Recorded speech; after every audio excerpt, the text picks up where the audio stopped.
written on Rockfin.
I'm your host, sabrinasalvati.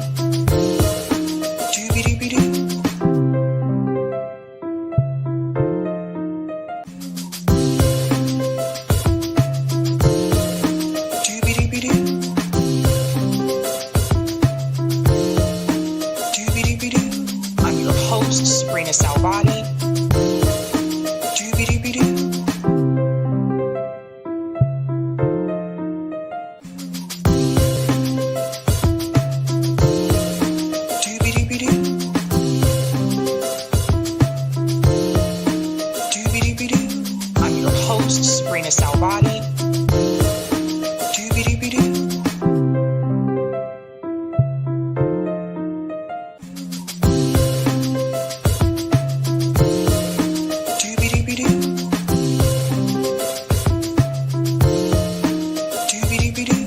I'm your host, sabrinasalvati. I'm your host, sabrinasalvati.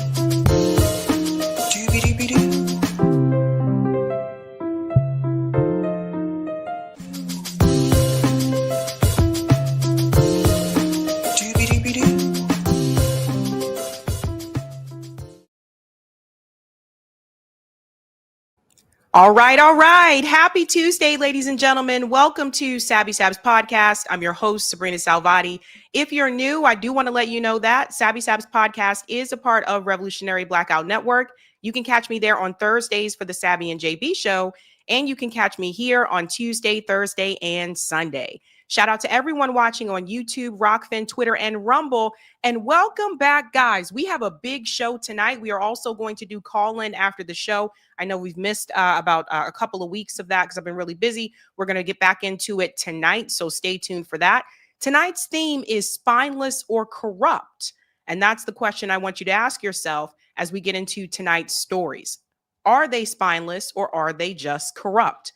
Let's go ahead and show you what we are going to discuss tonight. And then I'm going to go ahead and bring in our special guest. Ladies and gents, so much to get into. It has been a crazy weekend.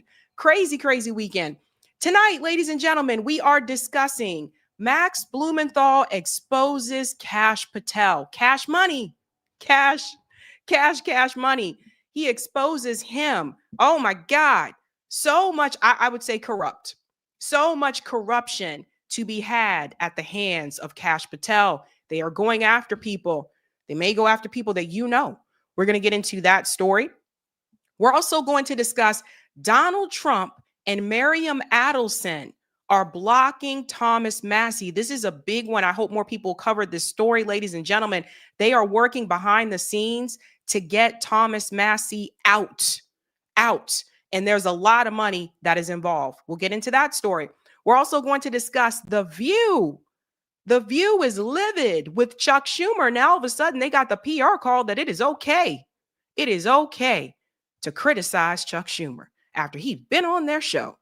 So we're going to get into all of that. Of course, that involves that the government shutdown and Chuck Schumer and those 8 senators choosing to cave there.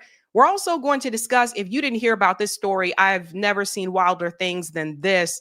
the fact that an ex-member of Al-Qaeda, Mr. Jolani himself, just walked into the White House, came here to visit Donald Trump. He is now the president of Syria. They are treating this guy as though he did nothing wrong in the past. And I have seen some crazy things. We're also going to discuss my special guest who is here tonight is challenging Hakeem Jeffries. You know, we've been talking about this for a while, that somebody needs to get him out of there. We'll bring him in just a second. And we have a bonus story. Miss Israel throwing shade at Miss Palestine. Even in a beauty pageant, Israel can't act right. Can't act right. All right. So let's go ahead and get started and bring in our special guest. He is challenging Hakeem Jeffries for his seat. His name is Vance Bostic. Let's go ahead and bring him in. Vance, what is going on? Hi. Everything is great. I'm so excited to be here. Oh my God. Well, we're glad to have you. So you reached out to me, and I was shocked because I didn't hear about this anywhere else. But you reached out to me and you told me that you were running against Hakeem Jeffries. And the first thing I said to myself is, okay, of course, I did my research. I looked you up. You're on Ballotpedia, and you have a website. I went through it. Your website is really good. Like I looked at your platform. It's really solid. And I was very, very shocked that corporate media has not even mentioned this just yet. So I'm going to ask you about that a little bit later. But first and foremost, could you tell everybody that's watching a little bit about your background, and why did you decide to challenge Hakeem? Yeah, I've worked in food and hospitality my whole life. I've worked in the service industry, and if there's one thing that I know, it is service to the people. I got my master's degree back in June. I just graduated. I spent the past 5 years working on a master's degree, and I finally graduated with that. And as I was watching Hakeem over the year, from January, the first thing that really tipped me off to him was when he went to Silicon Valley, as Elon Musk was taking a chainsaw to the government. Hakeem went to Silicon Valley to meet with all the tech bros to speak about whatever. I could only assume to make sure that his money was still in order. That was the first thing that I was like, oh, that's a little bit of a problem. Then I watched him a little bit more and I saw him bend the knee to Trump consistently. Then I was like, he doesn't represent Brooklyn. He doesn't represent me. I feel like we need real people who want to represent us. And because I have a background in the service industry, I felt that we need real public servants, not career politicians. I was just completely fed up with his weakness and his lack of leadership, even his lack of representation. When Zoran won the primary, I had felt hope. And I was like, what is this? Like, this is what people are missing. They're missing a sense of hope. They're missing a relatability to their representatives. They are missing just a connection. This is why they don't vote. This is why they don't participate. This is why they just don't get involved. And I felt that like we need real representation in the people, a real true reflection of the everyday person, somebody who has lived the struggle that is being legislated. That is definitely why I got into running against him. But yeah, no, I have a background in the service industry, and I think that that's really what we need somebody who is not so by the book and like professional and polished, but true service people who represent us and reflect us. I worked in the service industry myself. So I'm just listening to this and I'm like, oh my God, you're taking me back. Yeah, I worked in the service industry. It's brutal. I'm curious, what is your master's in? I have my master's in business administration. I did get my bachelor's in public accounting, business management, and finance. And then I got my master's in business administration. Yeah. Okay, and I had from working in the service industry, I had done some managerial stuff, but I didn't have like a degree or anything. So I really couldn't like get into the accounting stuff too much, but it was always something that I wanted to do. And when the pandemic came and my job closed and I was sitting around, I was like, well, I don't have anything to do. I'll go get a degree during this time. And through the whole pandemic, that's what I did. Instead of just being like going crazy in the house, I got my master's degree. I worked towards it that whole 5 years. Yeah. Oh, And it was an wow. Yeah. accomplishment because it was something that I really wanted for my whole life. And I've always put work before my education. So I never really I'm 38. I just got my master's. I never really put my academics first. I always put work first because, we got to work. We got to support ourselves. So I always put that on the back burner. And I never really wanted to do them at the same time. I like dedicating my full attention to whatever I do. So I didn't want to do school and have to work and then struggle between the both. So when I had the opportunity, because I always think like, if it's meant to be, it'll be. If something is meant to happen, it'll happen. If I'm meeting the universe halfway, it'll happen. And I kind of just went through the motions of dealing with applying for school within a month from me saying I'm gonna do school to like the semester starting, like, and then I was in class. Like it was so quick, and I was like, this is meant to be. Then I got my associate's degree. It was great. Then I was like, oh, my bachelor's. It happened. I did all the stuff. Boom, I got my bachelor's. Then it was my master's, and I was like, well, should I? And then I kind of just went through the motion, and boom, then I got my master's degree. And then I was like, I really wanted to work towards, I work in the restaurants, and I wanted to get into the office of a restaurant, and I wanted to deal with more accounting stuff and because I have the front of house knowledge, back of house knowledge, I really wanted to take that with my new like academic knowledge with in accounting and try to help restaurants thrive and make them really strong. Like that was my intention. But then watching our nation crumble and seeing how my own representative just isn't meeting the moment, and I was like, well, I think maybe I'm needed elsewhere. Like my attention to detail, my love for people, my love for just service, I think like that is what's needed. I have a unique perspective on life, and yeah. Okay, well, let's take a look here at your website. Like I said, your platform is pretty solid. I want to show people this here. The first thing I noticed, I actually looked at what I oppose first instead of what I support. Hmm. And the first thing I noticed here was global war and endless conflict oppose the U.S. war machine and its bipartisan addiction to military intervention, regime change, and fueling foreign wars. I will vote no on all bloated Pentagon budgets that rob our communities to fund death and destruction abroad. Let's talk about this for just a second. The Hmm. big thing that a lot of us have been criticizing Hakeem Jeffries about is the fact that he's an AIPAC puppet. They put a lot of money into his campaigns and behind him. And a lot of people, I think, still may not be aware of this. But before Hakeem Jeffries won that race the first time around, there was a guy that was running against him by the name of Charles Barron, who was a Black Panther. He was actually ahead in the polls. And I really do believe that some of the Democratic Party, people got together and put out this smear against him. I've been saying this for years. I really do believe that David Duke is an op. I believe that he works in ways to prevent, he comes out and gives these endorsements for people that are pro-Palestine in an effort, obviously, to stop their momentum. He did this to Jill Stein. He did that to Charles Barron, who ran against Hakeem Jeffries. And after that smear came out, Charles Barron was, basically vilified, and he was called anti-Semitic, etc.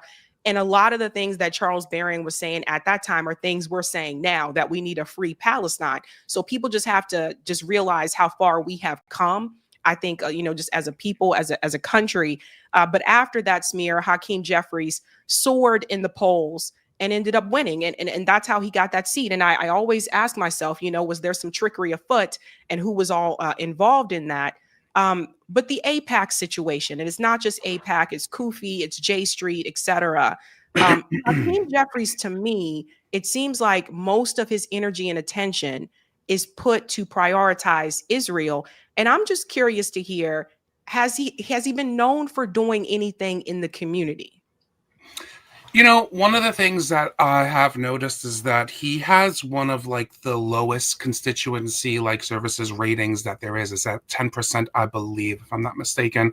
Now he I see him take pictures in the community. I've never actually met him. I've been a supporter of Hakeem. I voted for him a number of times. So I've never actually went out to meet him though, but I've never really been involved in politics like that, so I never really got a chance to really do any of that. But the people in the community like him for the most part, especially the older people. They really support him. I see him in pictures. That's really about as far as I go. I know that he has one of the lowest constituency ratings. Yeah, that's as much as it really goes. I don't know. I see sometimes I'll see an email that it's very rarely I'll see an email that he's out doing something for somewhere in the community. But yeah, it's not often. Yeah, again, he's got some of the lowest ratings out of the representatives. So, who do you believe is voting for Hakeem Jeffries at this point? Why do you think he continues to keep that seat? I think a big part of it, the money being spent on him by all these corporations and all these different PACs. There's a lot of older church people who really support him. There's a lot of people that see him as just like a black savior who is a black guy in the House minority seat. A lot of those things play a big part on why, or just representation, just having Brooklyn in that in that high leadership position. I think a lot of that goes into why people continuously support him. There's a big part of it that I've been realizing as I've been talking to people out on the street. Just some people just don't pay attention to the news. Some people just don't pay attention to social media to really see all the not. And you know what? And all the the stuff is like public, like his FEC stuff, the donations that he gets, the bills that he votes on, and how all of this is public. People won't look it up though, so they'll just see him smiling, appearing whenever he does, doing his online Zoom town halls, and they vote for it. They keep him in. But I will say things are changing right now. In this moment in time, as I'm talking to people, I'm seeing a shift in their attitude towards him. People are ready for him to go. People are ready for something different. I'm still having a hard time breaking through the older crowd. There's somebody that when I speak to them, they're like, we like Hakeem, he's doing such a good job. And like I try to explain to them, I try to show them the way he votes, the money he's received, the people who support him. Sometimes they're like, I don't believe it. And I'm like, well, this is all public stuff. Definitely check it out for sure. But there are a lot of people, Zoran won this district. A lot of people are changing. A lot of people are shifting. A lot of people are becoming more progressive. So I do believe with enough people supporting this movement that I'm bringing on, there can be a big shift and we can take down a titan in the House for sure. Okay. And some people, and from my experience, some people just don't want to hear it, even when you do try to tell them, to be honest with you. Yeah. So getting back to your website, I see what I support: global unity and cooperation, a foreign-based policy based on human solidarity, not economic exploitation, defunding war and funding communities immediately in all U.S. military aid to Israel, a Green New Deal, economic deflation for working families, using federal power to force down the cost of essential goods like housing, food, utilities, taxing the ultra rich. I agree with that, of course. Police and immigration reform, debt cancellation, cancel all student loans and medical debt, postal banking. This is another one that Andrew Yang brought up many years ago. Union power, a federal jobs guarantee, universal free school meals, free public college and trade school, legalization and expungement, abolish the death penalty, Supreme Court expansion, statehood for DC and Puerto Rico, public ownership of utilities, and the PRO Act. So again, a lot of these things 100% agree with. One question I do have, I'm not sure if you know about it, but there is a reparations task force in New York City. And I'm curious, how you feel about that. What would your position be? I know that Summer Lee and my former representative, Ayanna Pressley, they did bring this forward, reparations bill in Congress. I think it should go further than what they have in that bill. But how do you feel about that, reparations for descendants of slavery? Yeah, I totally support it 100%. I feel like that's definitely something that's needed. I think it's part of the path of healing. I think people are just so, Black people specifically are, there's this generational trauma. And I think there's some type of way that needs to heal in order to progress forward just as a society. And I totally think reparations is 100% key to that. And I would totally support that for sure. 100%. Okay. I want to show you something that Hakeem Jeffries said recently. This is in response to the Democrats in the Senate caving to Trump's demands. Ken Klippenstein shared this. CNN is asking him, was the shutdown worth it? So I do want you guys to hear this. Was the shutdown worth it? We have waged a battle on behalf of the American people. First of all, Donald Trump and Republicans are the ones who shut the government down. They have the House, the Senate, and the presidency. And the American people know it. And that's been the case for 7 consecutive weeks. But, at the end of the day, you didn't get what you want. So was it worth waging this fight? At the end of the day, the fight lives on. Okie dokie. Vance, I'd like to hear your response to that, please. The fight lives on at the end of the day, he says. My biggest problem right now is I feel like the veil is lifted and everybody has their masks off. For better or worse, we're seeing heroes and villains emerge all over the place. I feel like it's just fake. It feels performative. It feels just not real. The fight lives on is like, what are you doing? You mostly spend your time talking. I don't have any idea what you're doing. So when I see it, I feel embarrassed. I feel embarrassed that he represents Brooklyn. I feel embarrassed just listening to him. I feel embarrassed for America. It feels like an embarrassment, but it also feels fake. It just feels like, they cycle through who's the good guy, who's the bad guy, who's the villain, who's the hero, and I think it's just, we need to stop that. We need real people who are going to stand on business, support the people, don't support the billionaires. The problem is that they're owned. So, I keep saying they fight up until a certain point that they know they can't cross a particular line. Then they kind of switch who does the next fight or switch whatever issue. They never really go the extra mile, and it's because they're paid not to. And that is one of the hugest problems that I have. And that is one of the core reasons why I'm running, because I can't be bought. Listen, I've worked in hospitality my whole life. You don't make money. You don't do that for money. I did that because I liked what I was doing. I'm not somebody who is a slave to money. I don't have money now. I don't come from money. So yeah, we need people who are going to be true to the people and not to billionaires who can just buy them off. And it feels performative to me. I don't like it. Yeah, I know. With more people calling out Chuck Schumer and Hakeem Jeffries this year, it's obvious to me that people do want a change. Well, you may not be alone. It appears that there is another gentleman that also is going to be running against Hakeem Jeffries. And I do have a question for you about this. For people who did not hear, apparently there is this falling out between Chi Ossie and Zoran Mamdani. It says 2 social media savvy polls even kept Ossie from attending the victory party following the mayor-elect's historic win last Tuesday night. So they're referring to this gentleman here. Lefty Gen Z NYC Councilman Chi Ossie gears up for a primary challenge against Hakeem Jeffries. The story or the word on the street is that he said he's going to run against Hakeem, and that Zoran said, basically asked him not to do it.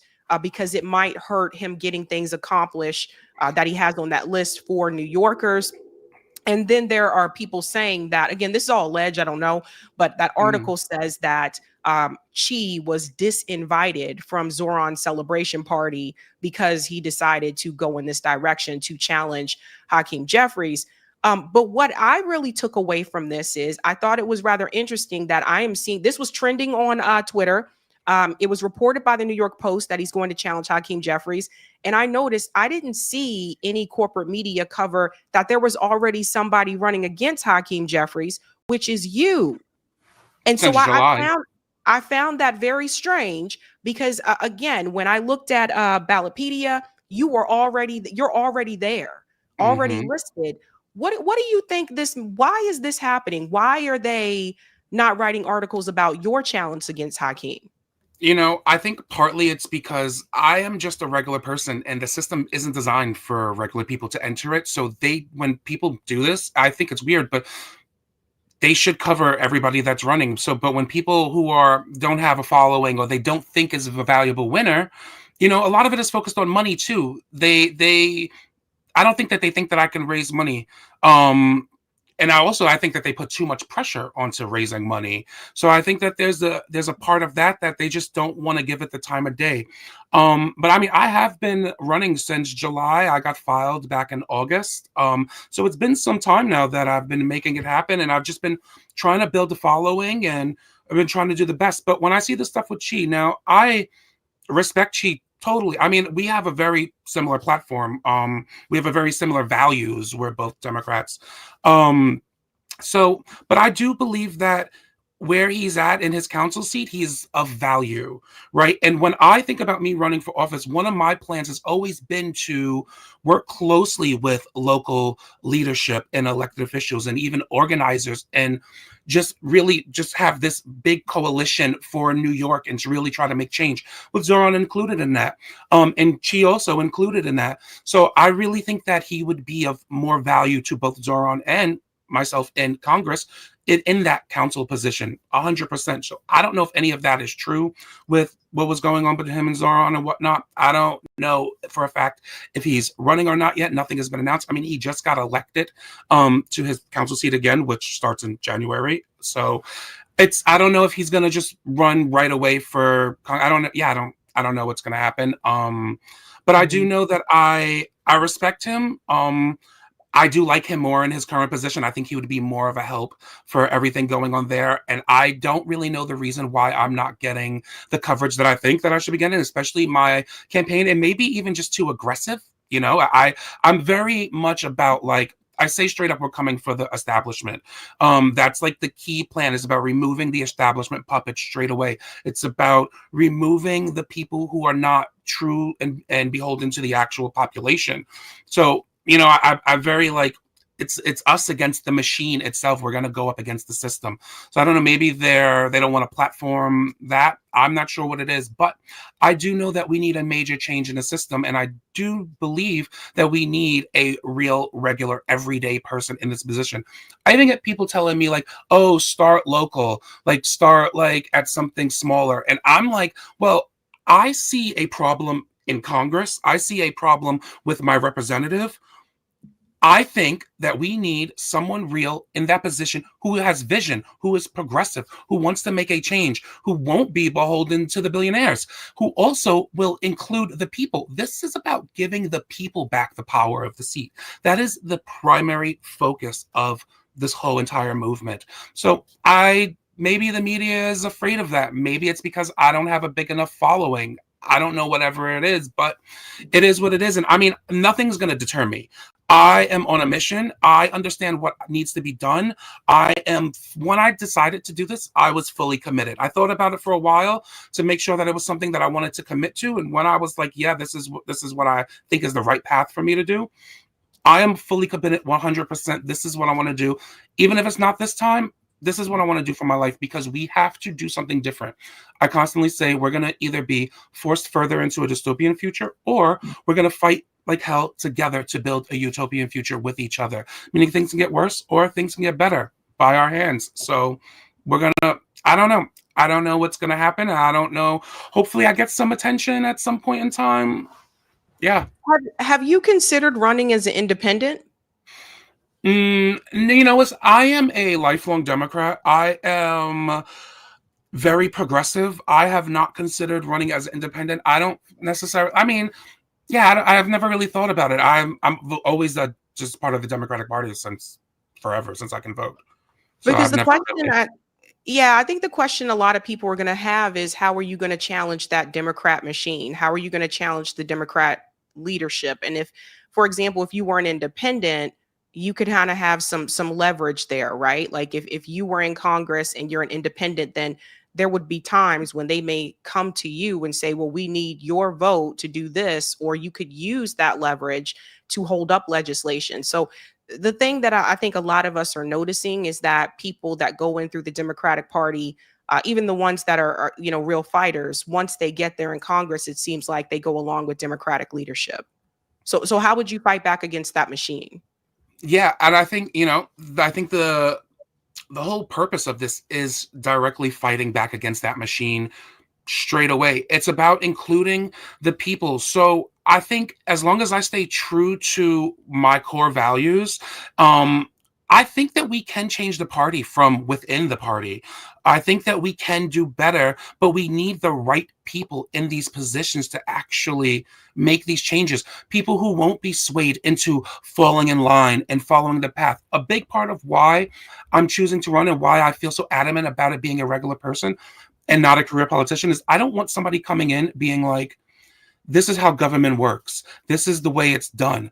I want somebody like myself who's going to come in and say, this is how it needs to work. This is how it needs to be done. These are the way that we need to make changes. And the big part of it also is when we have like-minded individuals in these positions, we can actually make the changes that are necessary. Now, by myself, I won't be able to make any changes. If we don't actually clean house all around the establishment in other states, we're not going to get any real change. And we have to elect progressive people all throughout the nation who actually have the same values, who want to make the right changes.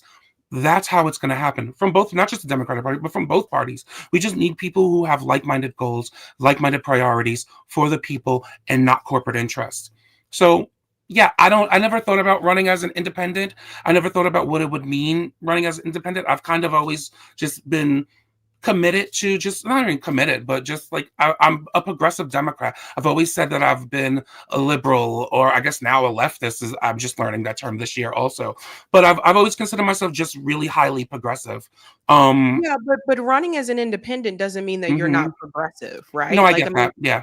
that's just like, Jose Vega right now is running. He's doing something a little bit different this time around. He's running against Richie Torres, but he's going to run in the Democrat primary and then run as an independent in the general election. And the reason why he wants to run as a Democrat in the primary is to get on that debate stage. He has a better chance of making that happen. If he ran as a Dem in the primary, and then he could switch to as an independent. But that doesn't mean, like, I think, these labels, I feel like we should not get so attached to labels, right? Like, just because someone is not running as a Democrat doesn't mean that they're not progressive, or it doesn't mean that they're not a Sure. socialist. And Sure. oftentimes it could mean that they're further to the left of the Democratic Party, right? Yeah. So I think that when I look at Congress, I think that Congress should be an eclectic mix. I think there should be third party candidate. There should be Greens in there. There should be, there should be libertarians. There should be there should be Republicans. There should be, Democrat. But I think we need a mix, and we don't have that. And if you look at other countries, a lot of times they do, right? Like, there should be there should be independents in Congress, more of them, not just Angus King and Bernie Sanders. There should be, more third party, politicians in Congress. And I think because we don't have that, I feel like that's why what just happened recently with the government shutdown and those 8 Democrat senators being used as the rotating villain, I think that's why part of the reason why these things happen, because we don't have people in there that's fully broken away from both of those parties and will say, no, absolutely not. We need more people in Congress that are not bought. Like, I know you agree with that. Like, people who are not taking big money. And right now, most of the people that are in there take big money. But that's just how I would see it. I would like to see an eclectic mix in Congress. I don't think Congress should be all one way. I don't think it should be all another way. But I definitely think that we need third party and independent people in Congress. Yeah, no, I totally agree 100%. I think there's room for everybody in Congress 100%. Yeah, I've never thought about running as an independent. I mean, it is an interesting perspective, for sure. It's not, I mean, I've always been a registered Democrat. That's just kind of where, when I made this decision, I was like, well, yeah, I'm a Democrat. I'm gonna run on the Democratic ticket because that's just what I've been registered as my whole life. But yeah, no, I mean, I would consider maybe doing, see, like, if I don't win the primary, which I do think I have a very strong chance of winning, honestly. But in the event that I didn't win, I don't know if I would consider running the general as an independent. I would definitely want to hear more from the people if they would want that to happen, before I would make that decision at that point. But it is an interesting take for sure. And I definitely do agree that the Congress should be a mix of people. And it's also part of why I'm running, is because I am just a regular person. And I think that's also what we need, is people that are artists, people that work in the service industry, people that have different backgrounds as well, not just law degrees. And you know what I mean? So that's a big part of why I'm running too. But yeah, back to the being the bought thing, I think is one of the biggest contenders on how people will behave. If somebody can remain true to the people, that loyalty to the population is what is needed the most. Yeah, more than even, but yeah, the party should be broken up for sure. But definitely maintaining the loyalty to the people is of priority. All right. Well, Vance, we wish you the best of luck. Thank you so much for coming on. And for those who are not aware, if you want to see more about Vance's campaign, let me just go ahead and remove the banner here. You can just check that out on his website, vanceb4ny8.com. Thank you so much, Vance. Thank you so much. Oh my God. I'm so excited. Thank you. Bye. Bye. All right, ladies and gentlemen, that was Vance Bostic running against Hakeem Jeffries. Really interesting coming from the service industry, because that brought back memories for me, memories for me. And I'm sure any of you that have also worked in the service industry, it is a doozy, a doozy. Okay, let me see what is going on here. I'm trying to get back to, there we go. All right, ladies and gentlemen, tonight's theme is spineless or corrupt. And that's what I want you to ask yourselves. I do think somehow this got, I don't know what happened here. Okay, there we go. Tonight's theme is spineless or corrupt, ladies and gentlemen. I want you to ask yourself that question about the stories tonight. Are they spineless or are they just corrupt? We will get into all of that. First and foremost, I do want to give a shout out to everyone who is a Sabby patron. Thank you guys so much for your support. Really do appreciate you, fam. If you're interested in being a Sabby patron, I have 5 categories. We have ultimate, Sabinators. Don't forget about the Sabsters. And of course, we also have a group called Sabbies. I think they're pretty cool as well. And we also have members. All of their names are listed here, ladies and gentlemen. And you can also see their names scrolling across the bottom of the screen there on the ticker throughout the show. I want to give a special shout out to new Sabby patrons. Over here, we call them newbies. Let's give it up for Ade.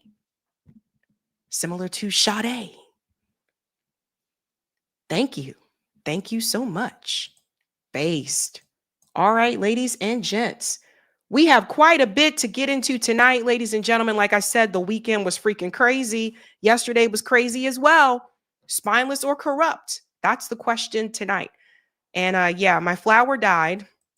If people didn't notice, the flower on my desk over there by the sign, I mean, I had it for a good while. It's been 2 months, it was an orchid. I managed to keep it that long, but it died. And so I had a fake flower petal that I just connected to the rest of the plant because it's pink and it's cute. But yeah, I missed the orchid. It didn't make it. Did not make it. Lee says, speaking of Sade, I had the sweetest taboo in my head for 3 days. Sweetest taboo. Yeah, my parents used to listen to Sade. All right, let's give shout outs in the chat here. Thank you for the super chat, Sparky. He seems legit Sabby. Best of luck to him. JLT, Sabby, try to get Representative Charles Barron. I'm working on that, actually. I've been working on that. I've been doing some things, working on it. Are you familiar with Professor Leonard Jeffries, Hakeem's uncle? Yes, I am. Yes, I am. Thank you, Measured. Sorry, the only way to change the party is to switch them out. We are tired. Thank you, Netanyahu is on Epstein list. It's obvious that many politicians are blackmailed. Thank you, Skylar. OMG, I had to super chat this. Did y'all see that the shutdown deal includes language to ban THC products nationwide? The Dems think they are slick. I did not see that part, but I know some people are not going to be happy about that. Ugh. And thank you so much, Ross Rose. Sabby for office, please. I don't think that's my thing. I don't think that I would be. I don't think I couldn't see myself as a politician. I think they would get rid of me very quickly. I do. Even if I were to win, I think they would get rid of me really, really quickly. Like, this girl got to go. She's making too many demands. Damn it. She's asking for too much. Asking for too much. All right, ladies and gentlemen, let's go ahead and keep the show going. We do have a couple more stories that I do want to get into. If you have not had a chance to do so, ladies and gentlemen, could you do me a solid and go ahead and smash that like button? Thank you. And if you're new, don't forget to like, sub, and share, just like a Care Bear. The theme, ladies and gentlemen, again, is spineless or corrupt. And I think with this first story, this one's very obvious. I think this is obviously corruption.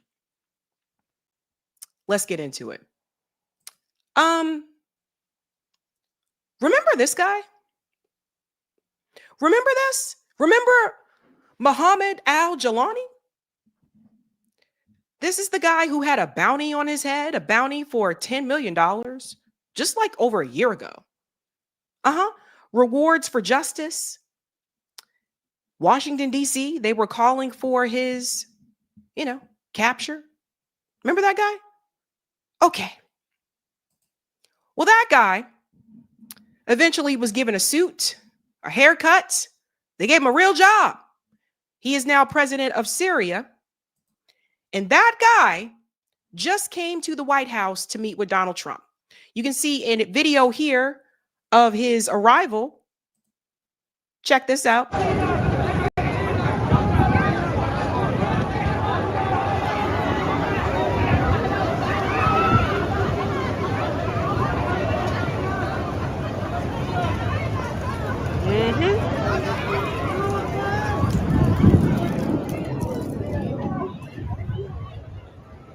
We live in a cartoon.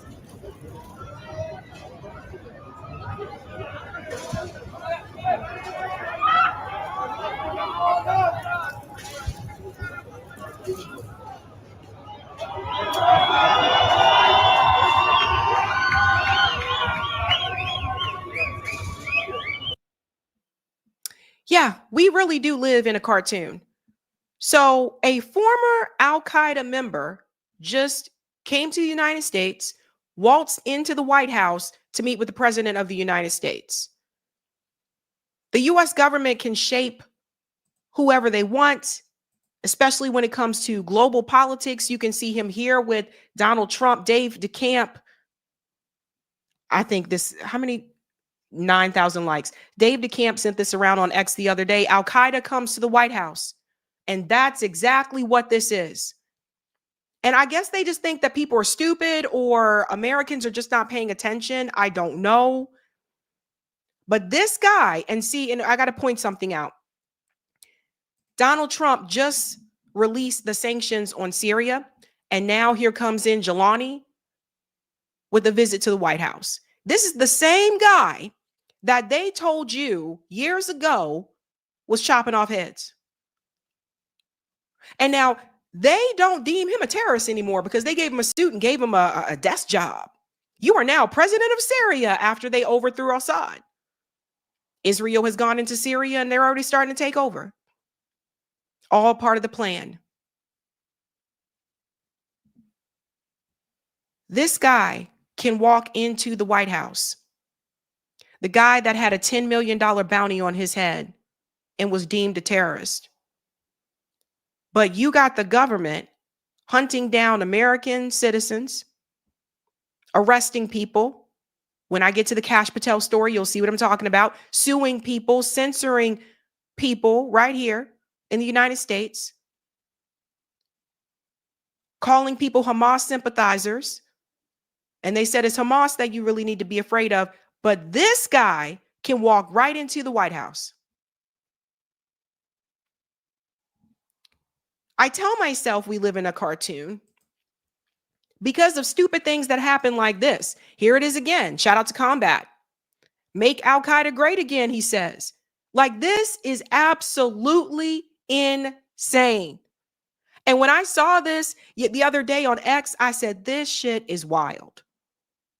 And at a number of times, like, how many war criminals come through the White House, right? Netanyahu comes through the White House. This guy comes through the White House after he chopped off heads and sits up there and stands right next to the president of the United States. So the reason why I point this out, ladies and gentlemen, is because I want you to think about this. I want you to think about this anytime they continue to come after the pro-Palestinian protesters and call them domestic terrorists. I mean, nothing they say holds any weight. Their actions are what you should pay attention to. But this guy is now their hero because he's doing what they want him to do. They got a puppet, a Western puppet installed in Syria, which is what they wanted, which is also what Israel wanted. So they're good. They're fine. Forget the bounty. Again, that bounty was still there just a year ago. But they got you out there telling you, be afraid of Xi Jinping. They're telling you to be afraid of Maduro, but not this guy. When we see these things, we definitely have to call it out. Even MSNBC called it out. Even corporate media is calling out the buffoonery. President Trump is set to welcome Syria's President Ahmed al-Shara at the White House. This meeting comes at a high-stakes time for the war-torn country as it looks to rebuild after ousting Bashar al-Assad last year after his 20-plus years in power. And joining us now is MSNBC senior White House reporter Vaughn Hilliard and former Deputy Assistant Secretary of State for House Affairs under President Obama, Joel Rubin. Vaughn, this is very significant. This marks the first time a Syrian president will visit the White House since 1946. Why did the president want to have this meeting? Why now? And this comes after the president here just this last month, he dropped sanctions against Syria. This is an olive branch that is being extended to the Syrian president, welcoming him here, not just to U.S. soil, but to the White House for a bilateral meeting any minute now here. I think it's important context to note that this was somebody who had been detained under U.S. custody and Iraqi custody during the Iraq War. He was somebody that was accused of having been affiliated directly with al-Qaeda. He was detained for 6 years before his release in 2011. He then went from Iraq back to Syria, where he set up the al-Nusra Front with other jihadists. At one point in time, the United States had a $10 million reward for him, designating him as a terrorist against the United States. Back 1 year ago, ultimately, a group of jihadist military Islamist rebels, they took Aleppo and within 2 weeks ended up taking Damascus. And ultimately, al-Shara was led to become the president of Syria. Fast forward 11 months later, he is here coming to the United States. He has suggested that he had left those terrorist organizations like al-Qaeda and al-Nusra Front because he had disagreed with them. But this Pause. So Jolani is saying, well, I left those organizations because I disagreed with them. Okay. Do you think if someone left Hamas, you think our government would say, all right, kudos, let's make you president. Let's come on into the United States. No, they wouldn't. Jolani is working on behalf of the U.S. government and Israel. They found a puppet. They found someone that is willing to do their beck and call. And it's just so corrupt. You know, so this is one of those situations where I don't want you to look at the U.S. government and say, oh, my God, they're spineless. No, they're not spineless. They're corrupt. Jolani is corrupt. Trump is corrupt. This is all corruption. And I still can't help but go back to last December when people were cheering on the overthrow of Assad. And I warned you back then that regime change is not good. Oh, we don't know what's going to happen. Things are going to be better for people in Syria now. Okay. Didn't take long for people to see, Israel's entering into Syria. Didn't take long for videos to start circulating around on social media showing them beating Syrian people after the overthrow of Assad. Regardless of what you think about what is going on in another country, it is not we don't have the right to take over their country. We don't have the right to overthrow leaders and install other leaders. And I warned people about this before. When we have these regime change wars, the people in those countries are worse off than they were before. We should have learned this lesson with Saddam Hussein, but here we are. And this man is now being treated like a hero. It's like the people who do the most dirt get the most applause by our government. Is a moment in time where President Trump has suggested that he sees him as having been a strong leader and a potential opening to have not only relations with this key Middle East country, but one that has suggested that they have no intent to have war against their Israeli neighbor. And this is potentially an opportunity after effectively 15 years of civil war in Syria to find a regional partner and to begin to help reconstruct Syria that has been devastated from Damascus and beyond, and seen much of the population displaced, not only in other parts of Syria, but also outside of its borders. Joel, I think context is key here. And as Vaughn pointed out, al-Shara was once connected to al-Qaeda. Can he be trusted? What do you make of this meeting? No.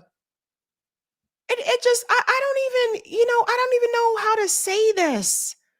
I don't even know, like, what do you mean? Can he be trusted? They don't even trust us.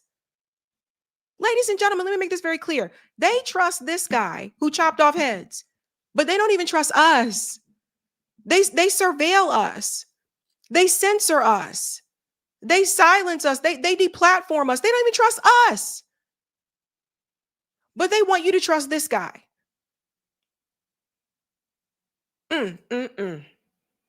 Yeah, Anna, it's a real monumental day to have him here in Washington. It's a whirlwind, quite frankly, and I think what we're seeing now are the fruits of a longstanding bipartisan policy towards Syria that was opposed to Assad. I don't think anyone predicted that we would get al-Shara in his place, but al-Shara has been making the moves to say that he is no longer affiliated with terrorist organizations. That can be verified. We have our allies in the region who are backing him up as well. And it's a critical moment to... Let's pause. And even if he were, you think he's going to say yes? Yes, I'm still affiliated with Al-Qaeda here. Of course not. That's not the point. That's not the point. The U.S. government grabbed this guy and said, guess what? We are going to make you you're going to have a new day. We're going to give you a makeover. And we're going to turn your life around as long as you do these things for us. All those years, the U.S. government has sanctions on Syria, and Trump removes them because they got the puppet in that they want. Now, everybody needs to pay attention to this because I want us to think about what's happening in Venezuela. They want Maduro out. They've wanted Maduro out for a long time.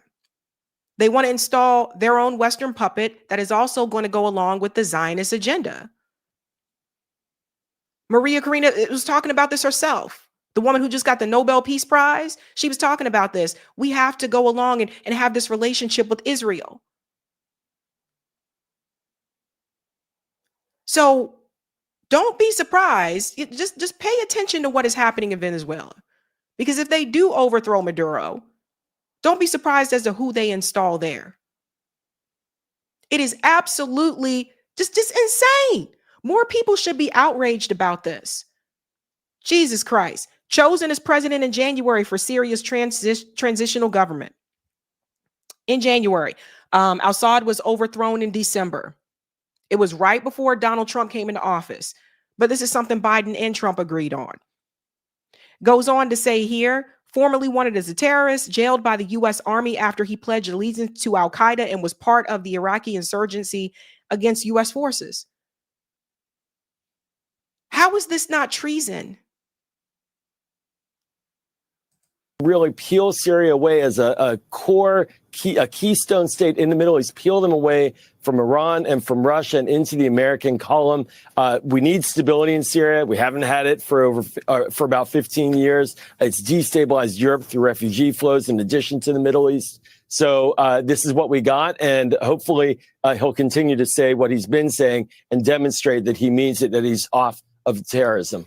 Joel, I can't even believe the way that they're saying this. Well, we hope that he's off of guys, we watched them arrest students right here in the United States. We watched them arrest, detain, and try to deport and deported some students because they were pro-Palestinian. But this guy can just walk right into the country and walk into the White House. There's no, there's nothing here. Like there's no morals, nothing at all. But they yelled at you if you defended those students that were being dragged, detained, kicked, all this kind of stuff. But this guy can walk right in. So it was never about, oh, we have to protect Americans. It was never about that.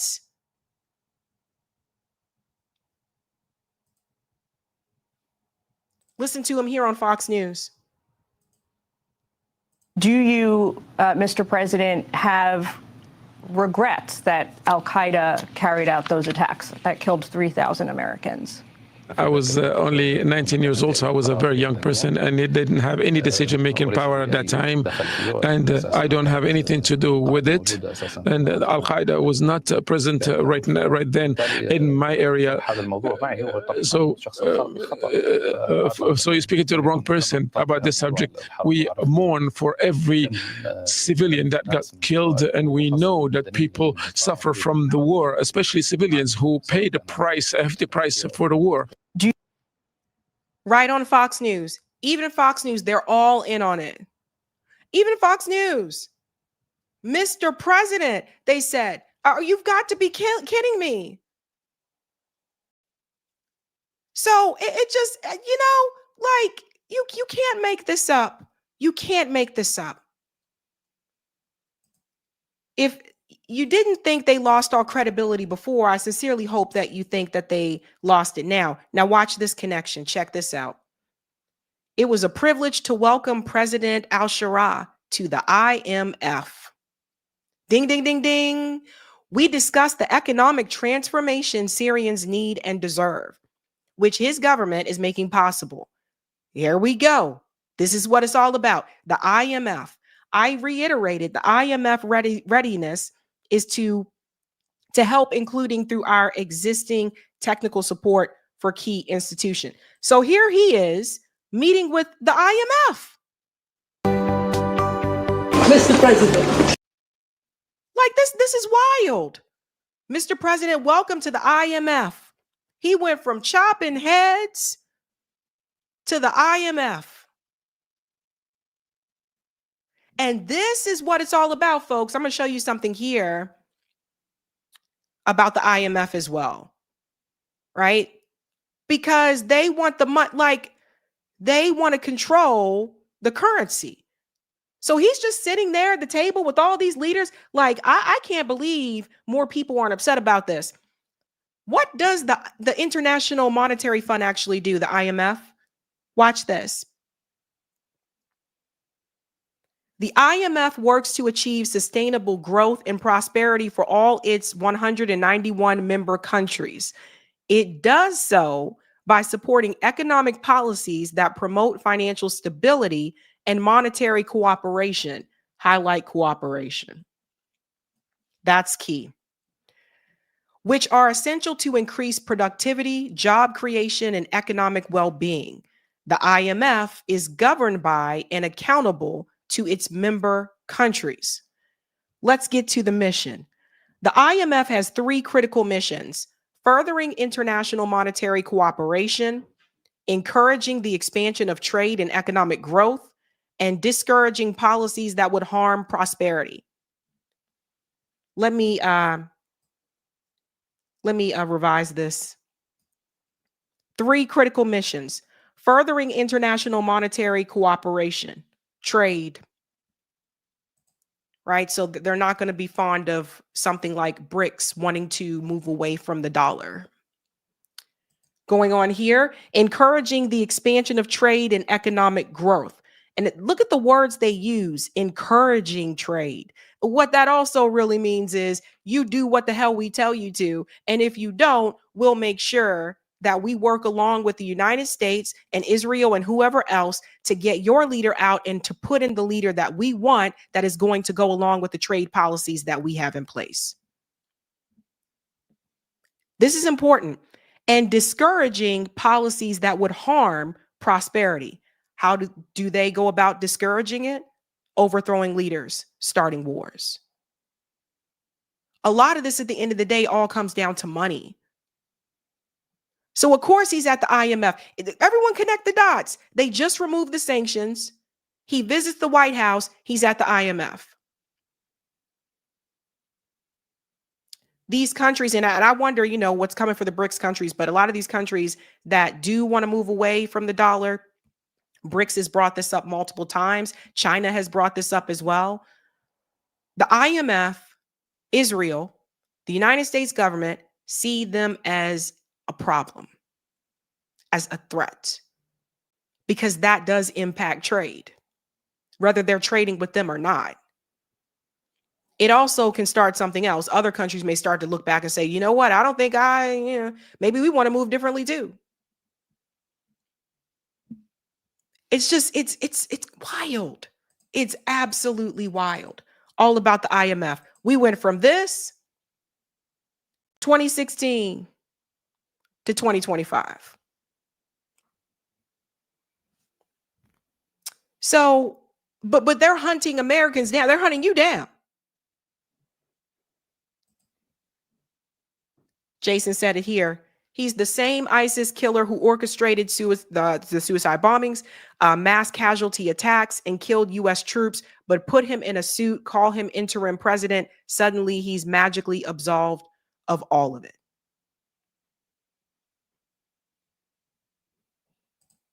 That's where we're at now, folks. So no, it's not that our government is doing that because they're spineless. They're doing it because they're corrupt. Let's go to part 2 for Type VNC, Corey. And I'll go to the comments here. Thank you, Paul Green, to defend the head chopper. Trump says a lot of people say he has a rough past. We all have rough past. His new there are good people on both sides. It's crazy, isn't it? Enrico says, I want to know what actual Syrians think about this guy. Good point. Thank you, Wasim. They want to go in Nigeria to protect Christians from ISIS Boko Haram, while they invite a ISIS who is unaliving Christians. Shout out to Cheetah, who's been a member for 12 months. Make you wonder that all this Al-Qaeda and 1S1S are in the U.S. I think she's trying to say ISIS. Makes you wonder that all this Al-Qaeda and ISIS are the U.S. and Zio's creation, give them reason to attack the Middle East and regime change. ISIS didn't exist before they overthrew Saddam Hussein. Thank you, Wasim. Sabby, I would interview Laith Marouf along with Dmitry Laskaris or Richard Medhurst regarding Syria. Thank you, Wasim. All right. Wild. It's wild out here, folks. Wild out here. Something else is wild. Let's go ahead and get to the next story. Okie dokie. If you haven't done so, ladies and gents, please be sure to do me a solid and smash that like button. Thank you. Keeping it moving on and on and on and on and on. I made a video the other day about Chuck Schumer. Chuck Schumer is being pushed to resign. And it was Ro Khanna who was the first politician that I saw that made it very public that Chuck Schumer needs to step down. This is, of course, after those 8 Senate Democrats decided to vote along with the Republican Party and reopened the government. And of course, that kind of just leaves those subsidies for Obamacare just hanging, by a loose thread. And even the ladies of The View are now apparently calling out Chuck Schumer. It's interesting. I feel like people receive their PR call that it's okay to call out Chuck Schumer now. This is the second time under Donald Trump's administration this year that Chuck Schumer has caved to the Republicans. Now, a lot of people are saying, but Chuck Schumer voted no. He didn't vote along with the Republicans. Yes, but Chuck Schumer allowed it to be brought to the floor for a vote. You see, the way this works, as I explained in the other video, is that when you are the leader of the party in Congress, and Chuck Schumer is the leader of the Democratic Party in the Senate, you already know whether or not you have the votes before you bring something to the floor. Perfect example. When Bernie Sanders had the legislation for Yemen, he wanted to get the U.S. out of Yemen, stop, sending, the weapons to kill people in Yemen, etc. Remember that whole legislation that he wanted to bring forward? He was stopped short of it because they said, don't do it. We don't have the votes. They already know, but you don't have to just listen to me. Ro Khanna said so himself. He said this publicly on CNN. You've called on Senate Minority Leader Chuck Schumer to step aside. You say he's no longer effective as a leader. Explain this for our viewers, because he did vote.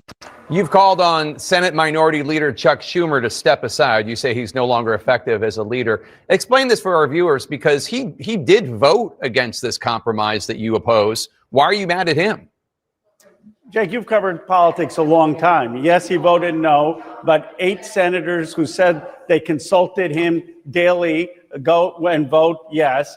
One of those people is his number 2. He's not going to do that without Senator Schumer's sign off. And then conveniently, all 8 of those senators aren't up for re-election in 2026. This is the D.C. way. Senator Schumer could have blocked this if he had wanted to. And one of the challenges is, in addition to the healthcare premium spikes, it undermines the narrative that this was a Trump shutdown. If 8 Democratic senators could have ended it, we should have kept the pressure on. You've called on Senate Minority. So Ro Khanna has been going on show after show after show, just really calling out Chuck Schumer. And that is true. Of course, he already knew. That he already knew. So he shouldn't have allowed it to come to the floor for a vote, because he already knew that it was going the way of the Republicans. It helps Donald Trump. It helps the Republican Party. And you know who hurts the most? The working class people. By the way, when it comes to Obamacare, when it comes to SNAP, that is not something that is just a Democrat issue. A lot of the people who are on SNAP and Obamacare live in red districts. So this isn't just something that impacts people in blue states, it impacts people in red states as well. So when you put the partisan line aside, you start to see this is impacting a lot of people. 42 million people need SNAP. And then Obamacare. It's just wild to me, because literally Donald Trump and his administration, they're acting like they don't have supporters that depend on Obamacare. So they are willing to throw the American people under the bus for their own agenda. And that is the agenda of their donors, the donor class. So Ro Khanna has been calling it out, as he should. And now The View is calling him out. Now, this is funny, because Chuck Schumer went on to The View after he voted in favor of Donald Trump's big, beautiful bill like earlier this year. And he got a lot of crap for that. And they let him come on, and they were like, oh, okay, well, this makes sense. But this time they didn't defend him. At least Whoopi and Sonny did not. And I'm going to make a guess. I'm going to say it seems like to me a call went out. A PR call went out that said it's okay to go ahead and criticize Chuck Schumer and say that he needs to resign. I feel like that call went out, right? Just like I felt like that call went out when people started to finally say that Joe Biden needs to step down. So listen to what they had to say here on The View. And they all said, no, we're not going to mess with anything. No, we're going to leave everything as it was. I have no faith that they're going to negotiate and come back to the table. And I'm glad that folks, maybe, because again, we have seen, you say this is going to happen and then it doesn't happen. Right. So surprise me and show me that this is really, that people are going to get their money, that people are going to get the money that they are entitled to. It's not a gift. Right. They're entitled to this money during when there's a shutdown. You're entitled to that money. Yeah. So There's this a idea contingency fund for that they're giving in and giving this as a gift, it's not a gift. No. You know, I don't understand. So is he right that Americans wanted Democrats to keep fighting? You know, this would, and people will get rehired, supposedly, federal workers, and reinstate SNAP benefits, but a 50-50 chance of extending the subsidies, I don't believe it. So I've been saying from the outset, Let me just come in here and say something about what Whoopi just said there. I don't fully think Whoopi really understands. When she says, well, they got to give people their money. No, they don't. No, they don't. And even when those federal workers are rehired, that doesn't change the disruption, the monetary disruption that they just had in their lives. That doesn't change that. When you are laid off and you go file for unemployment, you're not paid the salary that you were just making. You make less. So you have to try to pay your bills and stretch your money with the money that you get from unemployment, which is not the salary that you were making, all in a while at the same time, still looking for a job. And it's disruption. And I want to be very clear about this. For people who are working class, people who are low income, one of the things that you continue to hear is disruption. Whether it is financial disruption, whether it's emotional disruption, whether it's, disruption, whether it's people being evicted, housing, etc. It's constant disruption. That is why it is hard to break the cycle of poverty. Now, some people have been able to do it, but as a whole, it is very difficult. If you are born poor, it is hard to get out of that cycle because of all the disruption. So it's just, to me, you have to acknowledge that you disrupted their lives. Now listen to Alyssa.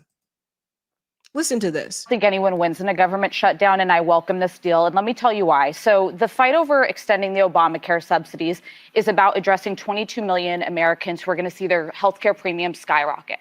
I believe that's important. I'm with Marjorie Taylor Greene. I'm with Mike Lawler and a number of Republicans who believe we have to extend those for at least a year. However, in the interim, while the government remains shut down, 42 million people are losing SNAP benefits ahead of the holidays. So to me, we've got to hold out for those 22 million whose premiums are going to go up, but deny these people SNAP benefits in the meantime. That math doesn't math for me. I think. You know what doesn't math for me, Alyssa, is that you framing this in a way that I feel is really disingenuous, because it's interesting to me that now all of a sudden you care about people on SNAP. So think about this: spineless or corrupt? I call this corruption. First of all, the way that this is being framed in itself, I don't feel is the right way. So let's frame this a lot better. She's comparing the two, and it's like, well, people need food, or the SNAP benefits, or the Obamacare, and I think people need the food. Okay. The point is this: when you look at the bigger picture, and let's get to the root cause here. The root thing is this: nobody in this country should go hungry. The United States has a lot of money. Hell, we just gave a lot of money to Argentina. We give money to Israel. We have a bloated defense budget, which is over $860 billion. Do not come to me and tell me that the money's not there. So the thing is, no one in this country should go hungry. Everyone in this country should have health care. And I hate to bring it up again, but we're going to do it, damn it. Because here's the thing. A couple years ago, there was an action called Force the Vote. And the idea is that you would force the vote against Nancy Pelosi as Speaker to bring a vote for Medicare for all on the floor. Now, a lot of pushback that came from that was that, well, it's not going to pass anyway, so don't do it.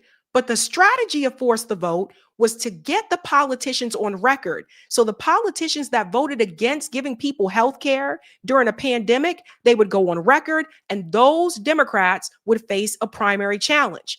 Now, that was 2021, correct? Okay. January 2021. It is now 2025. Those people could have been replaced. We may not have been in this situation, because if we passed universal health care in this country, we wouldn't be in this situation. People wouldn't be holding on to Obamacare and like, oh my God, the subsidy here and the subsidy there. People wouldn't be holding on to these things. Obamacare is just a Band-Aid on a wound.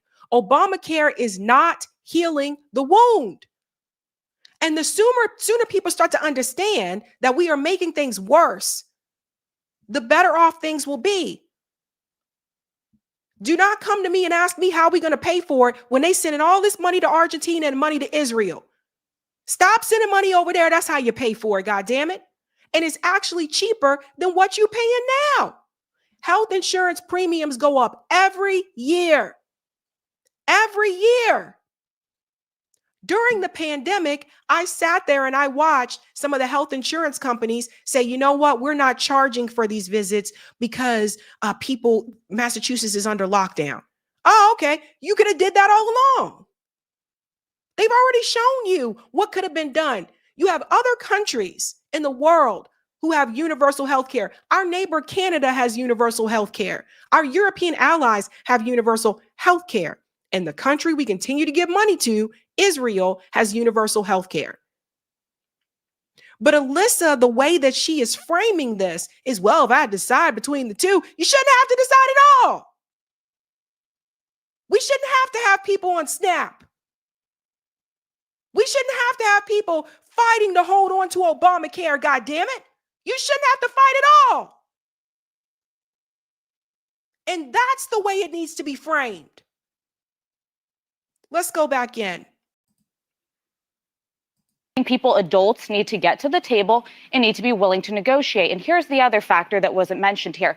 Donald Trump has been pushing Leader Thune to nuke the filibuster, which would allow Republicans to reopen the government without needing a single Democratic vote to do so. Leader Thune didn't do that. He actually worked with a number of Democrats to come to this conclusion, which does get Dems some win, reversing those layoffs, as you mentioned, extending SNAP and WIC benefits through the end of 2026, also ensuring that the military and Veterans Affairs get paid, and guaranteeing this vote on Obamacare subsidies, which we'll see. But that is a much better deal than what could have happened if it was not reopened. And finally, Democrats are going to look like losers if they're just attacking each other in this. For some reason, Marjorie Taylor Greene was better at messaging the stakes of this shutdown, it feels like, than a lot of Democrats were. You have to give people the benefits they are entitled to under SNAP. You have to address the underlying issues of the crisis of healthcare in this country, but get government back working. No one can get anywhere. Flights aren't flying. The holidays are coming. Yeah. This is a welcome decision in my mind. Okay. No, Alyssa, it's not that no one can get anywhere. People who have money can get to where they need to get. People who have the money have no problem getting anywhere. People who have money don't have to worry about where they're getting their next meal from. They don't have to worry about billionaires don't have to worry about this. They're fine.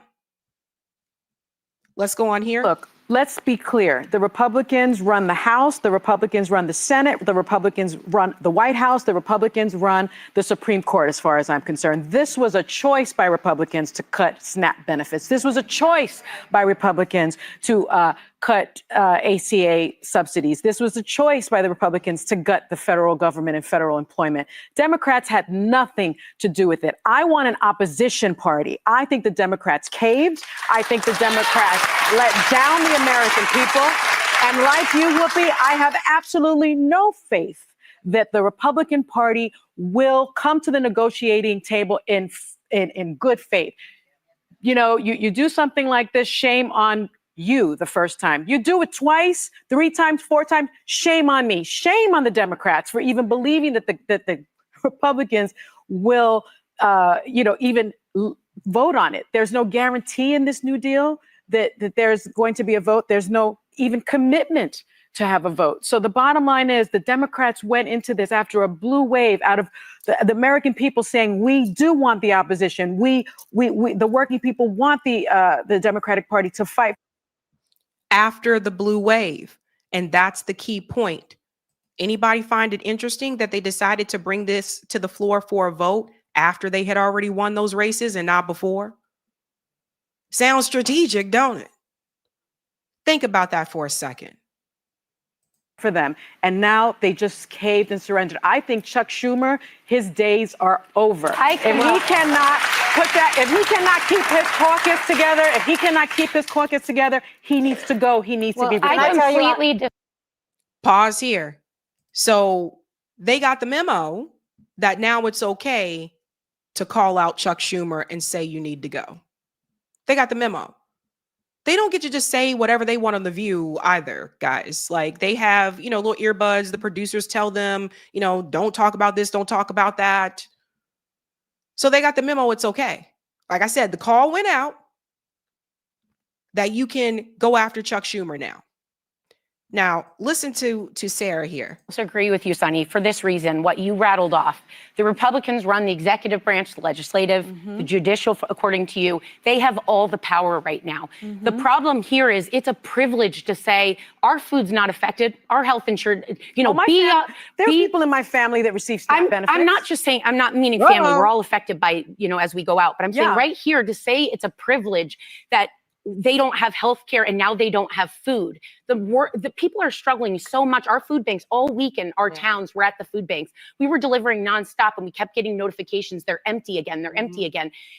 Opposition, people can vote in a blue wave and say, but opposition, when you have no power, is not helping us at all. They need food on the table. We need our flights back up in the air. The holidays are coming. People can't afford Christmas. The Republican Party should have done. Pause. Did you hear what Sarah said? People can't afford Christmas. Let me tell you guys something, and I'm going to go ahead and put the call out now. And you guys can clip this if you want to and share it with people. But I'm putting the call out right now. Come Black Friday, keep your money in your pocket.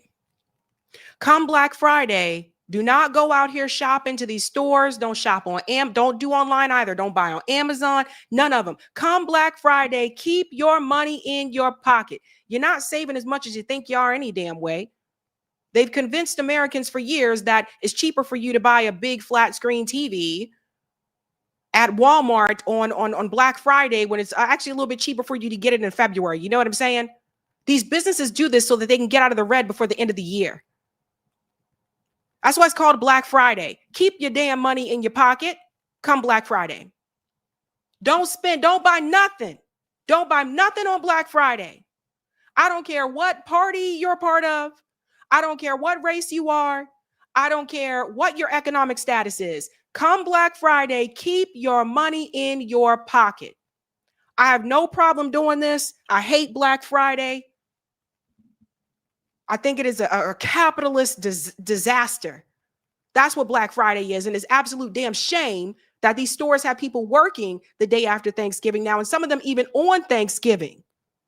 Some of these stores start on Thanksgiving. So keep your money in your pocket. If you need to get, the stuff you usually get for the weekend, if you need to get wine, ladies, I know some of you like your rosé. If you need to get your rosé, if you need to get, like your popcorn, whatever it is that you're doing for the weekend, that Thanksgiving weekend, you do it before Black Friday. Keep your money in your pocket. Let these companies fail. You fight back with your wallet. It's nonviolent. And it saves you money. So back to what Sarah was saying here about them not having power. Sarah obviously doesn't understand how politics works. Chuck Schumer is the leader of the Democratic Party. He brought it to the floor for a vote, knowing it wasn't going to go in their favor, knowing it was a win for Donald Trump. Sarah, you are right. People need to eat. People need food. You're right. Sarah, maybe, you talked about those food lines. If you're not doing so, maybe go help those food banks. Maybe take some of the resources that you have and do some mutual aid, Sarah. Maybe do some of that. I don't know. Instead of you guys sitting behind that desk all the damn time, maybe get out from behind that desk and go do some damn mutual aid. These women sitting on this panel are millionaires. I do mutual aid. They got a lot more money than I do. They got a lot more money than you do. Go help, go feed people. They got a bigger platform. They got more resources than I do. If I can do it, they can do it.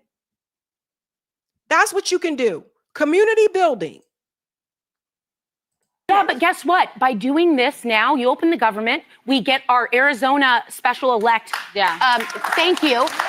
We get our vote on the Epstein stuff. And yes, thank you. I don't say her name right. Say it again. Adelita Grijalva. She will be sworn in because there are no more excuses. And the Epstein files won't get released. But they'll have to take a public vote and go on record for not doing it. They don't care. Sonny, I'm just saying that's, yeah, I care. But what you're saying about if they don't come through, fine. I don't have a lot of faith in them, but call them on their bluff. let the American public know the Democrats did their best, and now they're saying enough is enough. People need food, they need health care. Anything that happens here that was promised and isn't delivered, completely on the Republicans. Well, let me tell you, I'm one of those people who got caught in airport hell yesterday, but I don't even feel like I have a right to complain, because I was going through TSA and there are people there who haven't gotten paychecks.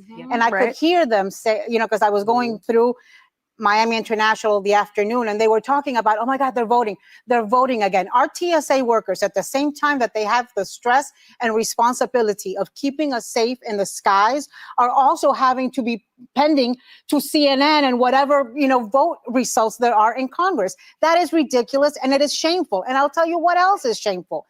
And I lay this on Donald Trump, because the one that has the biggest bully pulpit here is Donald Trump. He is the president of the United States, much to my chagrin, but that means he has the responsibility to lead, to convene Republicans and Democrats, sit them around a table and have them craft a deal. But you know what Donald Trump was doing this weekend? Same thing he was doing last weekend. He was at Mar-a-Lago at a fancy party. Last weekend, there was the Great Gatsby theme. This weekend, he was hosting another fancy party with towers of seafood and champagne. The president of Argentina was at the fancy party this weekend. Of course he was, because we gave him money. We gave him money, Anna. That's all they care about. They don't care about, we're going to fast forward. I can only take so much of Anna. I can only take so much of her. There was one more part here that Sunny said that I wanted to bring in. People will get diagnosed with later stages of cancer, and this will cost lives. And we must demand better, starting with Donald Trump. We demand better by asking for more and thinking bigger, and not just thinking about people could get diagnosed with cancer and have it discovered too late because of Obamacare. Then that should be a reason for you to push for universal health care. That should be a reason for you to do, you know what I'm saying? But they don't want to go that far. And they have had people like AOC and Bernie on The View, on that panel, explain this to them, how it work, how it's paid, etc. So it's not like they don't know. They know. But they, in a lot of ways, honestly, you guys, all of these women sitting at The View, there have been multiple times where they have also acted as controlled opposition. Because when all this was explained to them over and over again about how we have so much money and people need healthcare in this country, they were just like, that's socialism. But look at where we're at now. We'll go on a little bit more here. I know you guys can only probably take so much of that. We're not going to get better, because with Donald Trump, the cruelty is the point. He does not care. This is a Republican choice. The last thing that I'll say about the federal workers, there's a 2019 law that requires the federal government to pay federal workers. You must. It's the law. It's the law. So the fact that the Democrats traded in their vote to get federal workers working again is ludicrous. Let the courts do their job. No, it's to get SNAP benefits out. People can't eat. People can't afford the holidays. Well, it's the right thing. People shouldn't be starving in America. So why aren't the Democrats saying what Sunny just said? A lot of the politicians in DC are lawyers. Why aren't they saying what she just said? Like that was against the law to do that?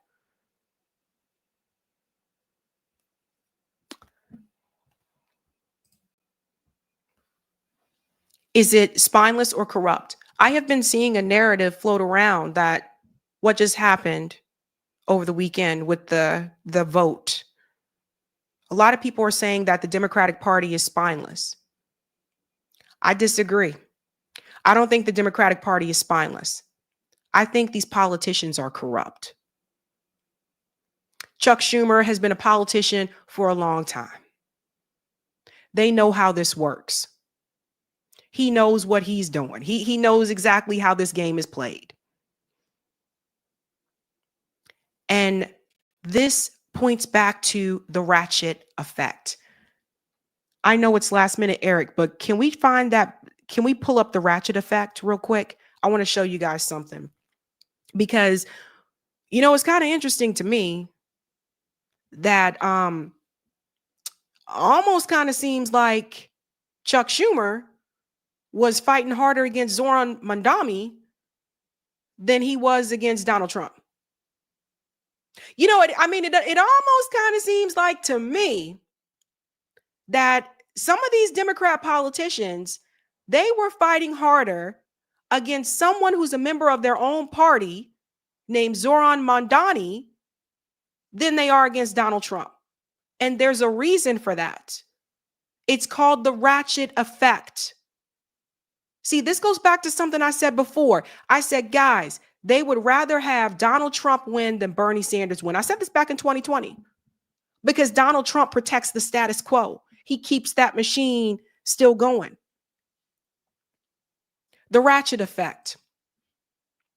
The ratchet effect is a concept in sociology and economics illustrating the difficulty with reversing a course of action once a specific thing has occurred. So when we talk about this ratchet, you can see it moving over here. The mechanical ratchet that allows movement in one direction and seizes or tightens in the opposite. The concept has been applied to multiple fields of study. So, the ratchet effect. Because what basically happens is the Democratic Party, let me show you this, what the Republicans do. The Republicans move things to the right. So just pretend this wheel here is the Republican Party moving things to the right, and the wheel is turning to the right. And then you see this ratchet that's stopping in between the grooves. That's the Democratic Party. They prevent anything from moving to the left. And that is the ratchet effect. And that's how we get here. Because like I said, they will fight harder against someone who is to their left, that's a member of their own party, than they will against Donald Trump.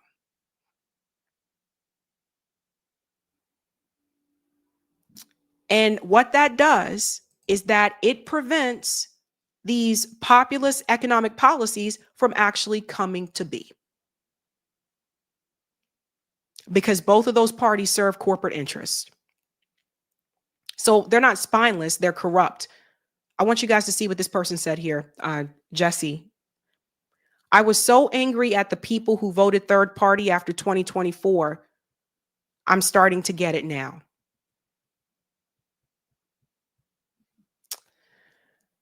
They're responding to power to the people who said, this is why we vote third party and don't vote at all. After years of betrayals and being stabbed in the back by the Democrats, we refuse to support our abusers. It's time you stop blaming us and start blaming your corrupt party that occupies the space of where a real left party should be.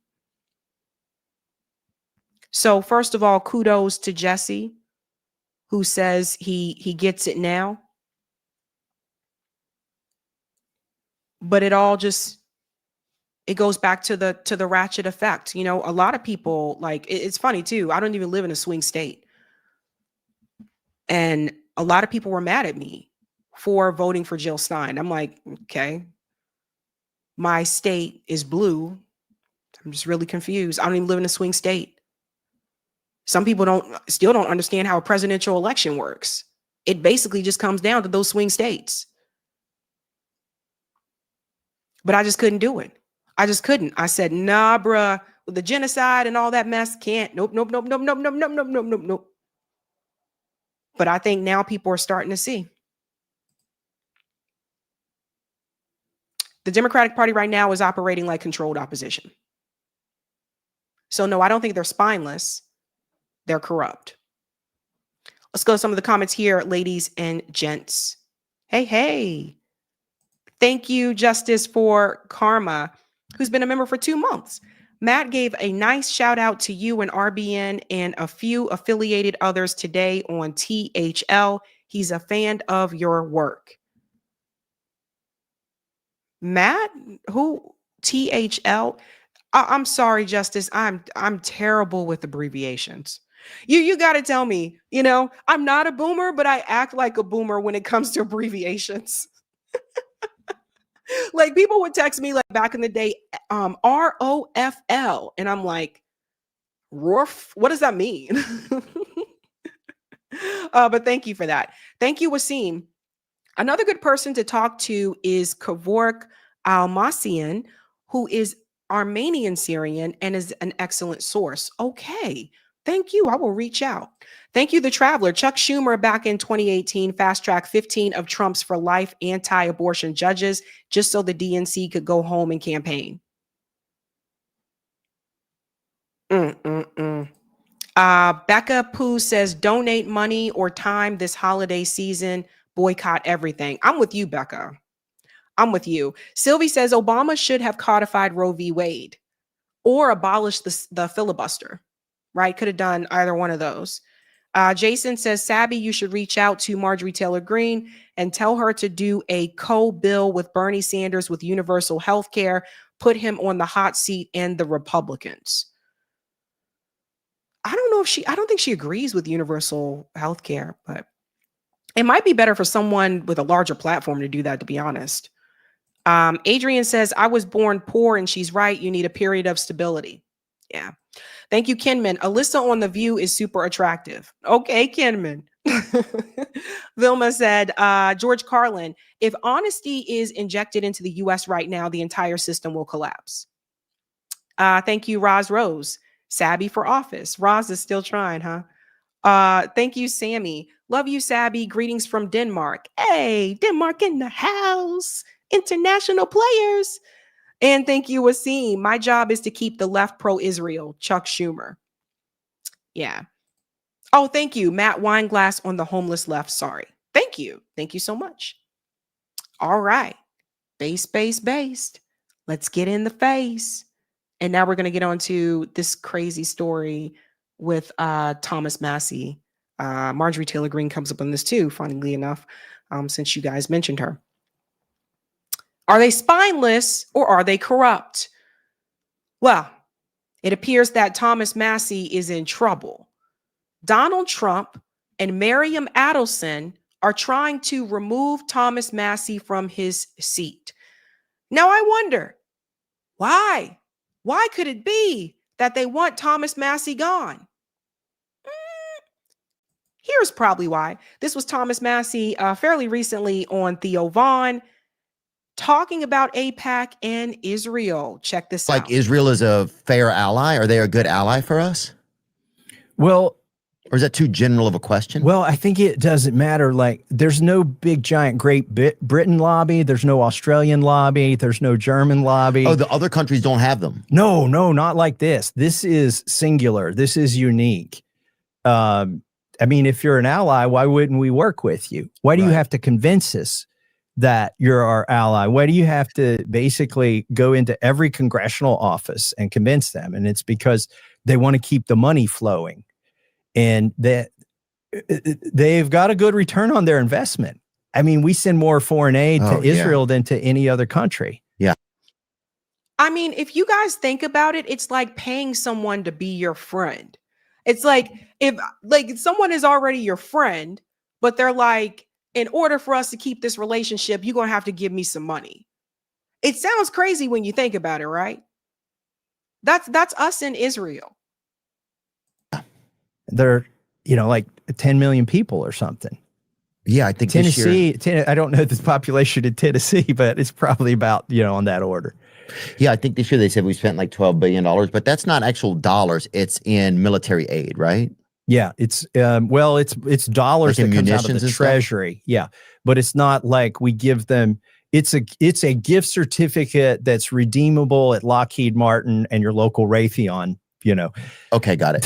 So that's kind of how that works. Yeah. Okay, got it.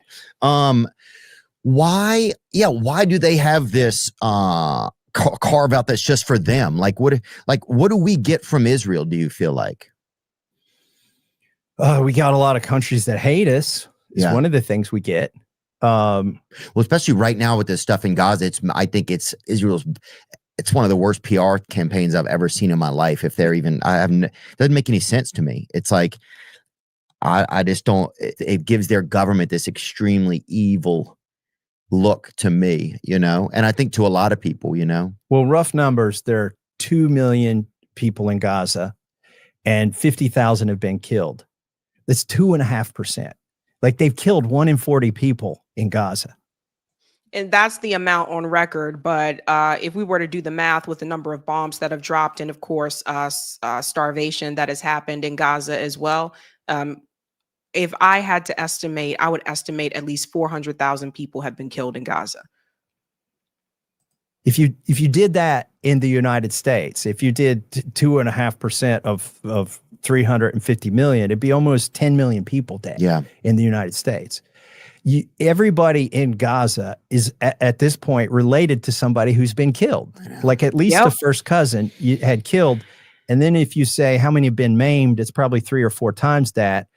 So everybody in Gaza knows people who've been killed and maimed, and we're supporting it, right? That's also the part that makes it really tough sometimes to just be a person. It's like our tax money is going towards this, but I just hope that people in some of these other countries know that, you know, it's not regular everyday people who would want to do these things, you know, that it's like governments making these choices and it's corporate interests that make these choices.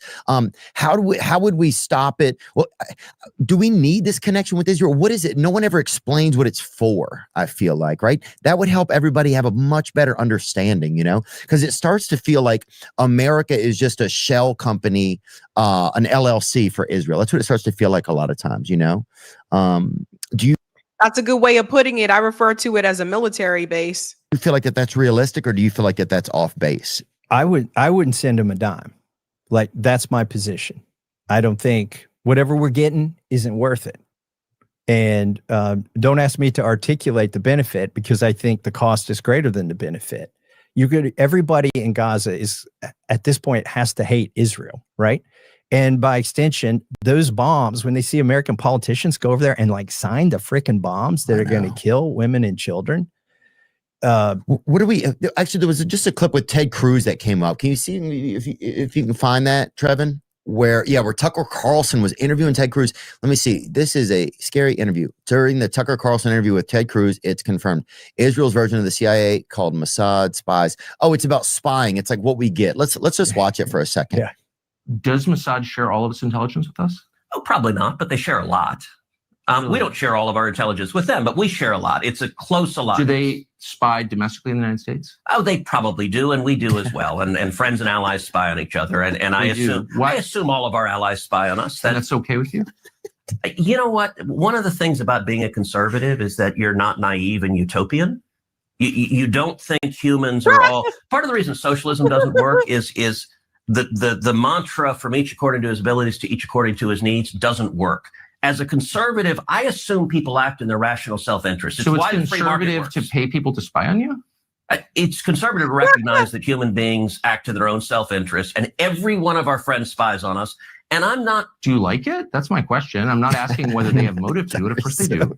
I understand that. And by the way, I'm not mad at them. And you're an American lawmaker, so I just want to know, hold on, I want to know your attitude. Yeah. You said that your guiding principle, in fact, the only principle, the only criterion. I said guiding, the overwhelming, I wouldn't say only. Is it in America's interest? Is it in America's interest for Israel to spy on us, including on the president? It is in America's interest to be closely allied with Israel because we get... What do we get? That's the thing. It's painful to watch that. So when I'm in a room with somebody and they say, can I talk to you, just frankly, is anybody listening? I say, well, there's 3 nation states plus our own in my phone. Yeah. There's going to be Russia, China, and Israel. They're in our phone? No, not yours. Like, it's a lot of effort anybody can be hacked. Okay. Oh, I thought one of the reasons I got to go to Qatar recently, and I wonder if they hacked my phone. I thought they were good. I don't know if that's crazy. I think it's probably continuously hacked. Okay. That's what I'm thinking. It just seems like everything's hacked. You guys get the point there. Anyway, Thomas Massie has been speaking out very heavily about U.S. money going to Israel. And from what I understand, just in general, he's not in favor of U.S. money going towards wars, going to other countries. The one thing I agree with Thomas Massie on is ending the wars, right? So he's never been in favor of that. He's an MIT guy. He's looking at the math of it all. He does get into like the debt and the deficit. That I will say that modern monetary theory tells us that there is no debt ceiling, that's a myth. I would say if I ever spoke to Thomas Massie, I would tell him that The government can simply just mint a coin to wipe out that debt. The government can mint a coin to wipe out the student loan debt. That's the modern monetary theory, MMT. But nevertheless, here's the problem. Because Thomas Massie has been so vocal about the money going to Israel and ending these wars, Donald Trump has gotten together with Miriam Adelson to get him out of that seat. And she is donating a lot of money, millions of dollars, to get Thomas Massie out of that seat. Now, here's the thing. I'm not a libertarian. I'm not a Republican, but this is wild. This isn't even AIPAC. This is just one person, Miriam Adelson. So let's get into her a little bit, shall we? Dr. Simon Gadek, really good here. You're being played by a billionaire casino queen you probably never voted for, but who shapes your country future anyway. Let's talk about Miriam Adelson. Born in Israel, she built her fortune off Las Vegas gambling, a business model that profits from people losing control of their money. She owns over half of Las Vegas Sands and recently bought the Dallas Mavericks. Miriam is not someone cheering with you in the stands. This is the person cashing out behind the curtain while you scream at a screen or lose your savings out of desperation or addiction. So Miriam Adelson makes a lot of money off of sports gambling. Remember that when you continue to see like these the sports betting ads, which are popping up everywhere now? Remember that. Miriam isn't just rich. The problem is that she's extremely well connected. During his last trip to Israel, Trump said that she was probably the person who walked into the White House the most during his presidency. And for good reason. She donated over $100 million to his campaign. When she wants to influence something, she writes a check and walks straight through the front door of the Oval Office. But here's where it gets even worse. While you pay your taxes, she uses every tool in the book not to pay hers. Trusts, foundations, layered corporate entities, all perfectly legal, all perfectly designed to shield wealth, reduce taxes, and consolidate power. So the money she does not pay in taxes becomes your burden. Now, see what I mean when I say who the real enemy? The real enemy is the people at the top. So the money she doesn't pay in taxes becomes your burden. And meanwhile, she lobbies hard to make sure that the little money you earn, the hard-earned taxes you pay, gets sent abroad to Israel, her country of birth. Let that sink in. She makes her money in America. She pays as little tax as possible. She walks into the White House whenever she pleases, and she helps funnel billions of your tax dollars to a foreign country whose interests she prioritizes.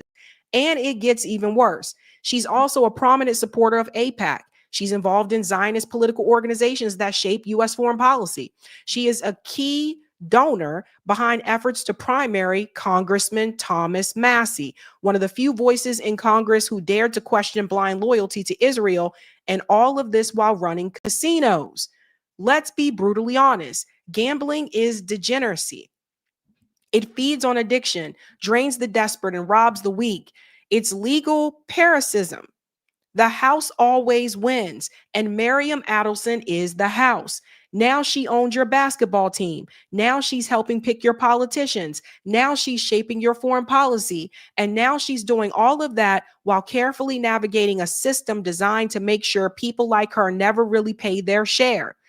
This is not a conspiracy theory. Look it up. It's all public information. And if you haven't understood it, let me spell out the obvious for you one more time. You're cheering for a team. She might move to another city tomorrow. You're placing bets that feed her degeneracy gambling empire. You're paying taxes she avoids. You're funding foreign interests you never consented to. So you see, Miriam Adelson, Donald Trump, they are working together. She has donated millions of dollars to unseat Thomas Massie because he doesn't follow her plan here for Israel and he doesn't support her precious Israel.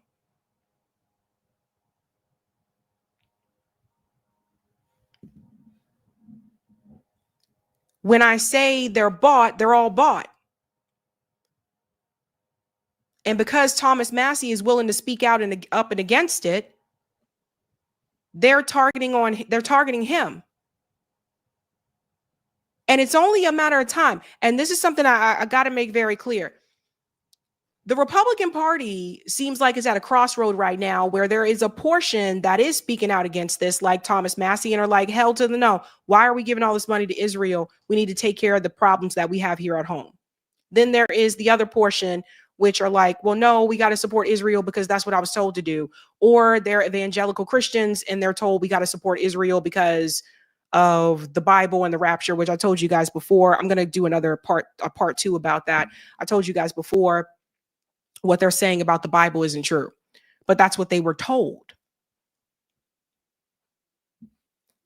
This whole idea, this whole Judeo-Christian, all this kind of stuff, it's the biggest, this is literally the biggest scam in the world, all to get you to support this state of Israel that you don't even live in because of something that is said in the Bible about a rapture.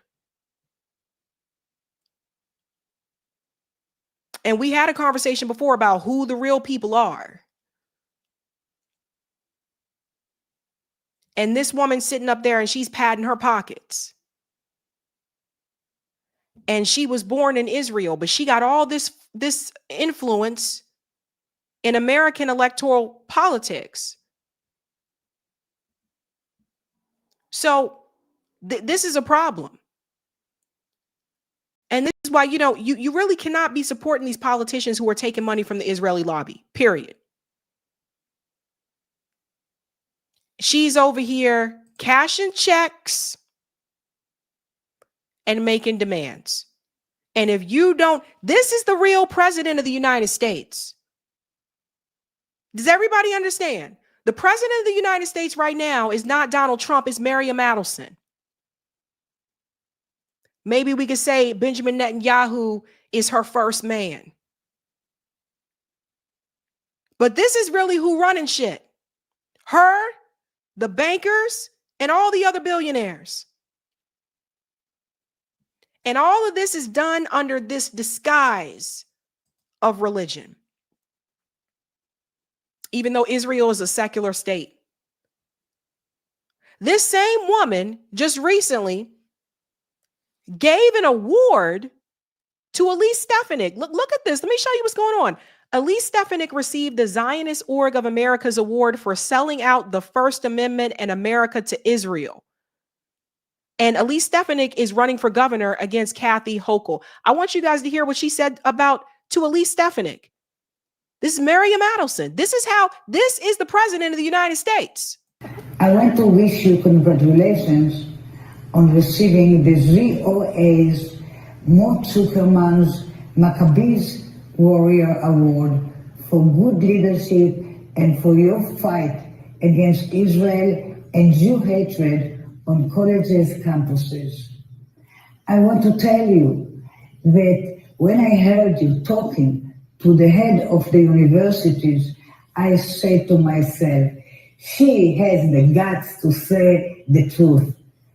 How could we come to a period when we don't have guts to say this truth?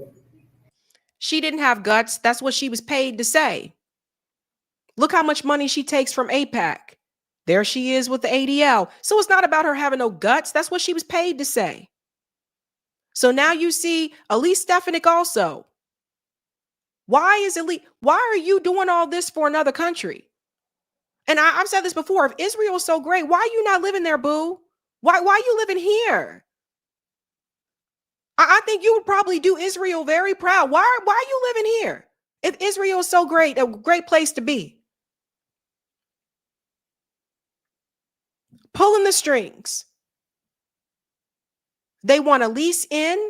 They want Thomas Massie out. And he's not the only one. And I'm going to give you a warning about another one that's coming down the pipeline if you guys pay very close attention. Donald Trump is now attacking Marjorie Taylor Greene. Listen to this. I passed a great, big, beautiful bill, which is the biggest tax cuts in the history of our country. So when somebody like Marjorie Taylor Greene, who's now catering to the other side, I don't know what, I guess she's, got some kind of an act going, but I'm surprised at her. But when somebody like Marjorie goes over and starts making statements like that, it shows she doesn't know. I passed a great, big, beautiful. So first of all, Marjorie Taylor Greene hasn't really attacked Donald Trump like that. She said, well, I disagree with the president's decision on this, but notice she always says she supports him. Always says that. And here's Donald Trump trying to make it seem like it's something more than anything. And so this is the call that I got to make. And people say this with me to Thomas Massie. Well, Thomas Massie's been pretty vocal against Donald Trump. I'll take that back.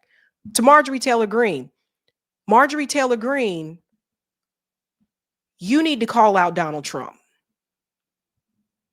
And no, it may not be, the best thing, the most popular thing in the party. But Marjorie Taylor Greene needs to call out Donald Trump. Don't just call out the economics. Don't just call out people in my district need health care. You need to call out Donald Trump. Because here's the thing. Word on the street has it that Marjorie Taylor Greene is interested in running for president in 2028. Let me go ahead and tell you something now. You think Miriam Adelson coming after Thomas Massie with millions of dollars, how much you think she going to put up against Marjorie Taylor Greene? And Donald Trump will be right behind her. He'll start with the smearing. She'll provide the money.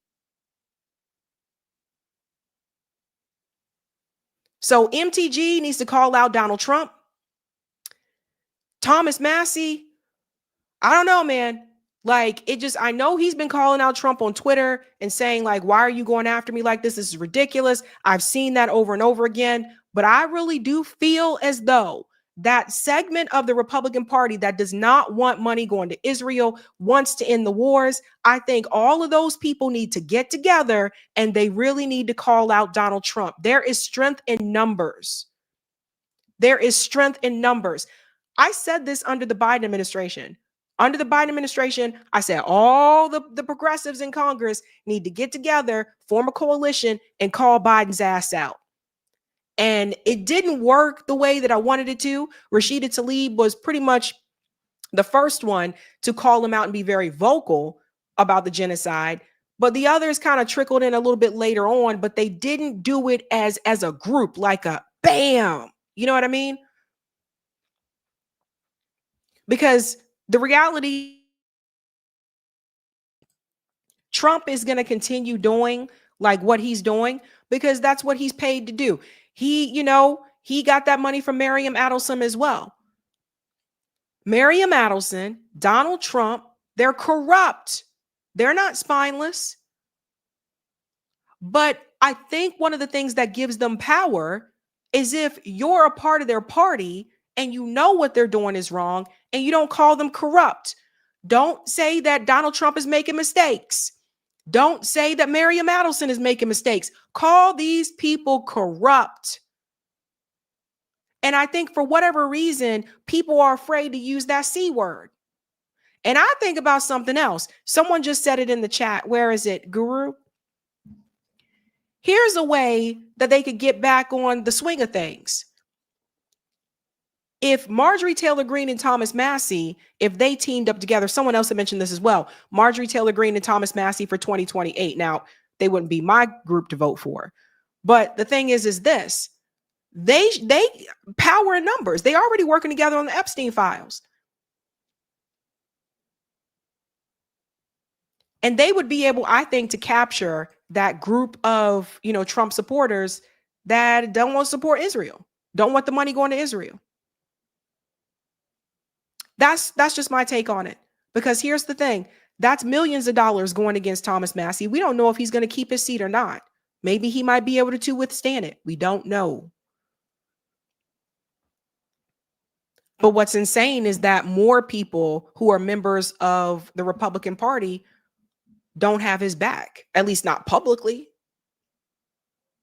And to me, if you can say it in private, but you can't say it publicly, then you don't need to be trusted anyway.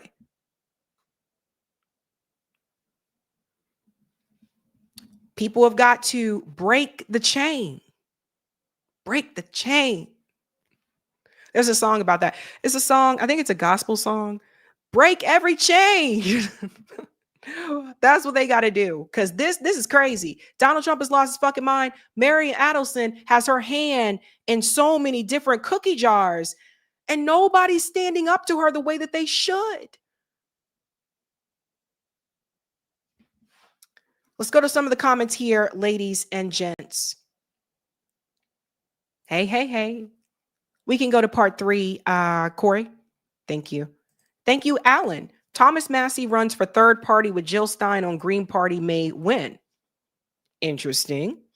William, thank you. Theo seems like a good dude that loves all people. Thank you, Mountain Star. Massie and Max B are top tier truthers, like Rand Paul, Dave Smith, basically libertarians to minimize the BS. Vote out the corrupted incumbents. The House always wins in a rigged casino. Thank you, Kenman. Gambling equals tax on fools. Thank you, Alan. Nick Fuentes may be difficult for many people, but he's truthful when calling out Israel. Thank you, CM, who's been a member for 19 months. Go Knicks. Thank you, Chili Shot. Traor's shocked the West. Oh, Traor's last warning to Netanyahu.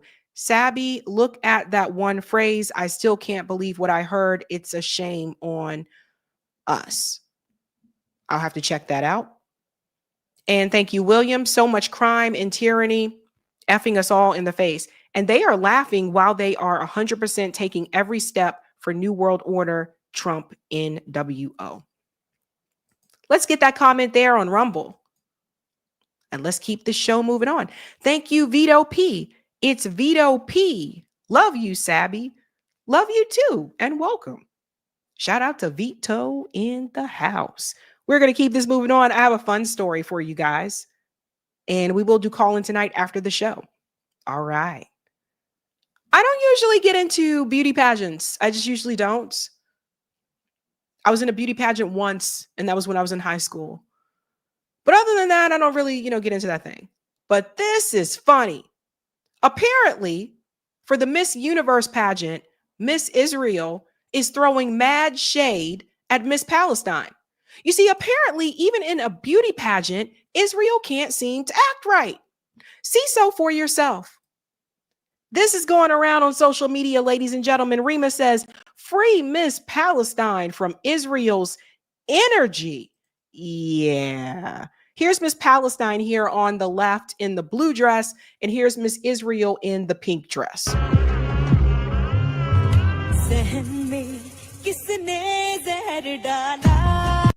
I'll mute because of the music. Look at how she's looking at Miss Palestine. Throwing shade. Israel can't even behave in a beauty pageant. And Miss Palestine is there just minding her own business. Yeah. Throwing shade. Well, Miss Palestine has a pretty interesting story. A lot of people are talking about this because it was so obvious. She's not rolling her eyes at any of the other contestants. She's rolling her eyes at Miss Palestine. Like I said, even in a freaking beauty pageant, Israel has to be hateful. Can't just sit there and behave. Rah, rah, Miss Palestine. She has a very interesting story. I want you guys to hear this. Abir is responding to this gentleman here. Kind of wild that Palestine doesn't exist so much that Miss Palestine is an American, American born with Italian and Egyptian parents who now lives in Dubai. That's coming from Bonchi. And she's debunking that and says, I know lying comes as naturally to you as farting, but damn, at least make it harder to catch. Nadine was born to 2 Palestinian parents like most of us. So let's hear Nadine's story. I'm a child of 2 Palestinian-born parents. I'm going to start from the beginning. In 1948, my father's ancestors moved from Yafa Ramleh to Nablus, West Bank as refugees. There, my father was born and he had his childhood there. My mother was... Stop. Let's go back. I'm going to start from the beginning. In 1948, my father's ancestors moved from Yafa Ramleh to Nablus, West Bank as refugees. As refugees. You heard what she said? 1948. What happened, right? So we're going back towards like the Nakba time. So they were refugees. There, my father was born and he had his childhood there. My mother was born in Hebron, Palestine. She had her childhood there and she moved to university to Nablus. There she went to Najah University, and during her studies, she met my father. They fell in love, got married, and moved to Ramallah, Palestine to build our family home. I was born in the States, and shortly after, my parents decided to go back to Ramallah, and we spent 6 years of my childhood there. After that, for some family reasons, we decided to go back to the States, and we spent 3 years of our lives there. And because of certain circumstances, they decided to move to Canada. And there, I spent my high school years and my university degree. But even during these years, my parents made sure that every single holiday we were in Palestine, spending time there, staying connected to our land. After graduating university, I decided to move back to Ramallah, Palestine. There, I worked as a psychology and English literature teacher. I also worked with NGOs and helped kids with special needs. In 2022, I got the opportunity to become Miss Palestine, and then I won the title. I then proceeded to go to international beauty competitions. And there I won a title. It was the first time in history that a Palestinian woman wins an international title. I felt so motivated to continue my journey. I saw the positive impact it made, and I decided to continue to go on another international competition. But I decided to delay it because I didn't find that it was the right time with what was happening in Gaza and Palestine. But now, in 2025, I decided to go to Miss Universe 2025 and represent Palestine on the international stage. I felt like it's the right time because I don't want our identity to just be the suffering and the pain that we see on the headlines and the news. Everybody hear that part. She doesn't want her identity or their identity just to be the pain and the suffering of what you see on the news. And I think that's really deep, right? Like when you are obviously a group of people that's going through that, it's like that's all, it can get to the point where that's all people see. Oh, you're one of them. Oh, the people that the genocide and all that, those types of things. And so I thought that was really important. I noticed again, she was living in Ramallah off and on. That is the place where I mentioned this a while back, that there was a statue of Nelson Mandela in Ramallah. Yeah, because Nelson Mandela went to Ramallah. Nelson Mandela stood with the Palestinian people.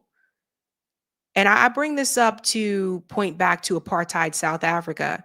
It's interesting to me the number of people that protested against apartheid South Africa or say they stand in solidarity, against the apartheid in South Africa, but they don't stand against the apartheid in Israel.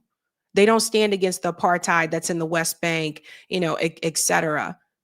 Jordan Peele is one of those people, by the way. Actor, director, comedian Jordan Peele. So people need to see this for what this really is. I really do feel like they're trying to rewrite history. By they, I mean the Zionists. I think they're trying to rewrite history by telling you there's no such thing as a Palestine. There was never a Palestine ever. No, there weren't Palestinians there. No, there weren't. They're really trying to erase all of it as if it never happened. So again, like I said, I'm not usually into beauty pageants, so I usually follow that type of thing. But this was trending, and I thought was really interesting about the story is the fact that she wanted to show people a different side of Palestinians, that Palestinians aren't just people that you see being shot or bombed. Palestinians aren't just the images of children that you see with their bodies being ripped apart. They're not just the images of people that you see starving, begging for food, or running to get food only to get shot. And I think that's important. Let's continue on here. Suffering and the pain that we see on the headlines and the news. We are more than that. We are our dreams, our aspirations, and our talents. And I want the world to see that. I want the world to really see what the Palestine identity is about. Yeah. And this part here was what really got me, right? 1948, her parents They became refugees from Jaffa, and then they had to move. And apparently also she can kick some ass. Let me show you guys this as well. Apparently she's a pretty good fighter. Here's Miss Palestine here, guys.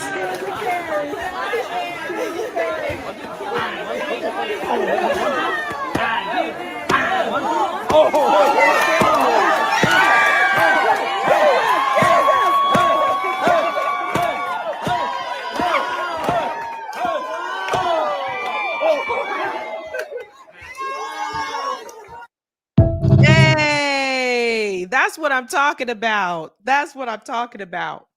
So when you look back and you see, we go back to Miss Israel here, and you just see the shade that this woman, like look at her. The shade. She is disgusted by the fact that not only that, but Miss Palestine is even next to her, but the fact that she even has on something that says Palestine. They want you to pretend like it was never a place, it was never a thing. She couldn't just stand there and just be. You know, she had to bring that same type of energy. And even if you look here, you look and see who is the aggressor. Who is the one throwing shade?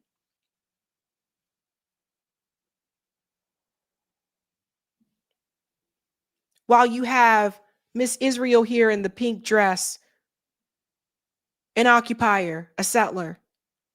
And then you have Miss Palestine, who, according to her story about her parents, who is actually indigenous to the area. And then you have the woman next to her in the country that took over the land and expelled the people, that doesn't want to allow people to have DNA tests. So we're going to cheer for Miss Palestine. I'm not going to cheer for Miss Israel. And I would go as far as to say, I don't even think Miss Israel should have been in this damn competition. A genocider. For Miss Palestine to stand next to her and to have the type of grace that she has, and to not, if she is angry, to not show that anger, that hostility, I think that says a lot about her. So we're going to cheer for Miss Palestine. That's what we're going to do. Crazy story, guys. Crazy story. Big Sid said Miss Palestine is beautiful. Sophia said Zios constantly give cartoonishly evil energy.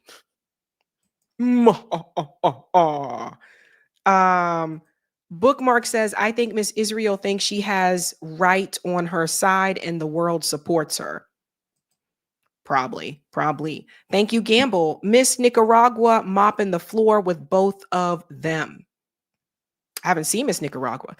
Thank you, Mountain. I was lucky to meet Miss Universe, Miss Jamaica, Damian Marley's mother. Look into exemplary integral Rasta queen, Sister Minion Phillips. She was respected by all on the Marley documentary. Interesting. It's too bad they're Zionists, though. Somebody need to talk to them about that. And thank you, Justice by Karma. Israel was always a lie that always lies. Thank you. Thank you so much for that. We have one more story for you, folks. One more story. More story. Dun, dun, dun. If you haven't already done so, ladies and gentlemen, could you do me a solid and smash that like button? Thank you. All right. We are asking ourselves again, ladies and gentlemen, tonight, spineless or corrupt? It appears that Max Blumenthal has exposed Kash Patel and his damn girlfriend. And I would go as to say, when it comes to Kash Patel, no, he is not spineless. He is corrupt. Let's get into this article here from the Gray Zone. Like I said, Max is dropping receipts. Here we go.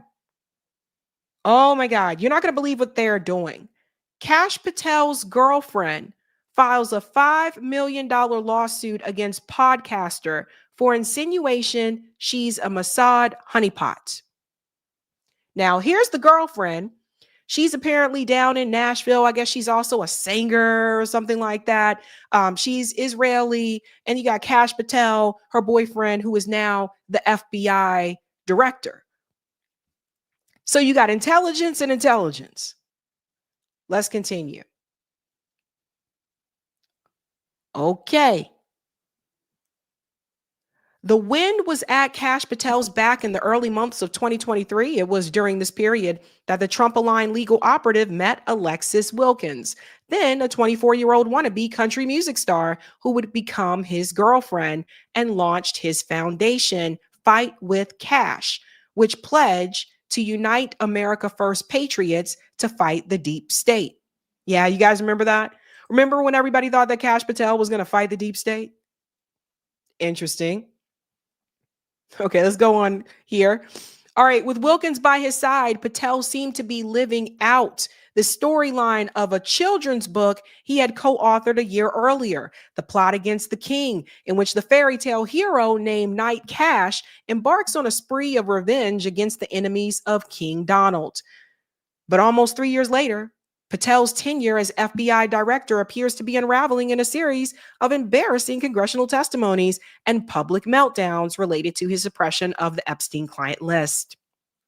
Patel recently activated his legal network to fire back against his most ferocious critics.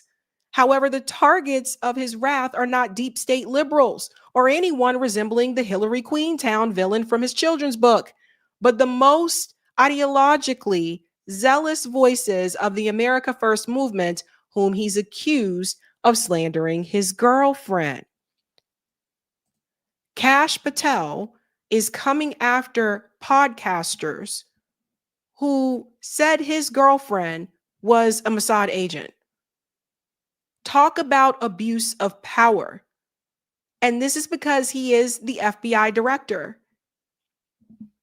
Let's go on some more here. Here we go.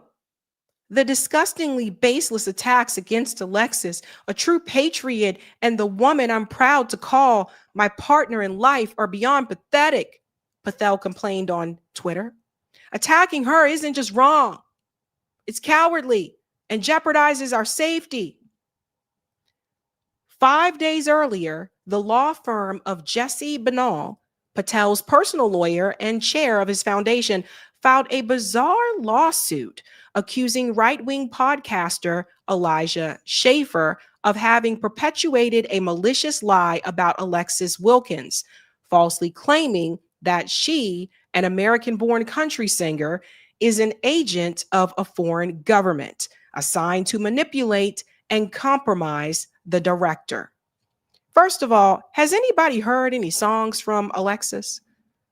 Those of you, if you listen to country music, I like country music. I like more, I guess, what you would call newer country. I don't like older country music, you know. Anybody listen to country music? Do you hear Alexis? Do you guys listen to Alexis songs? Yes? No? Because I haven't heard any songs from Alexis. I haven't heard any songs from her. People will say she ain't no Swiftie. She's no Taylor Swift. Back when Taylor Swift used to sing country music. I don't know if everybody remembers that, but that's the Taylor I knew. So no, I've never heard of any no. People are like, no. Okay. Interesting. The suit also took aim at Schaffer because he frequently posts anti-Israel rhetoric, accusing Israel of controlling the United States and his politician. Banal did not respond to a request for comment from the Gray Zone. So that lawyer is not responding. Says right here, number 17, defendant frequently posts anti-Israel rhetoric, accusing Israel of controlling the U.S. and its politicians. So here's one of the tweets from Elijah Schaffer here.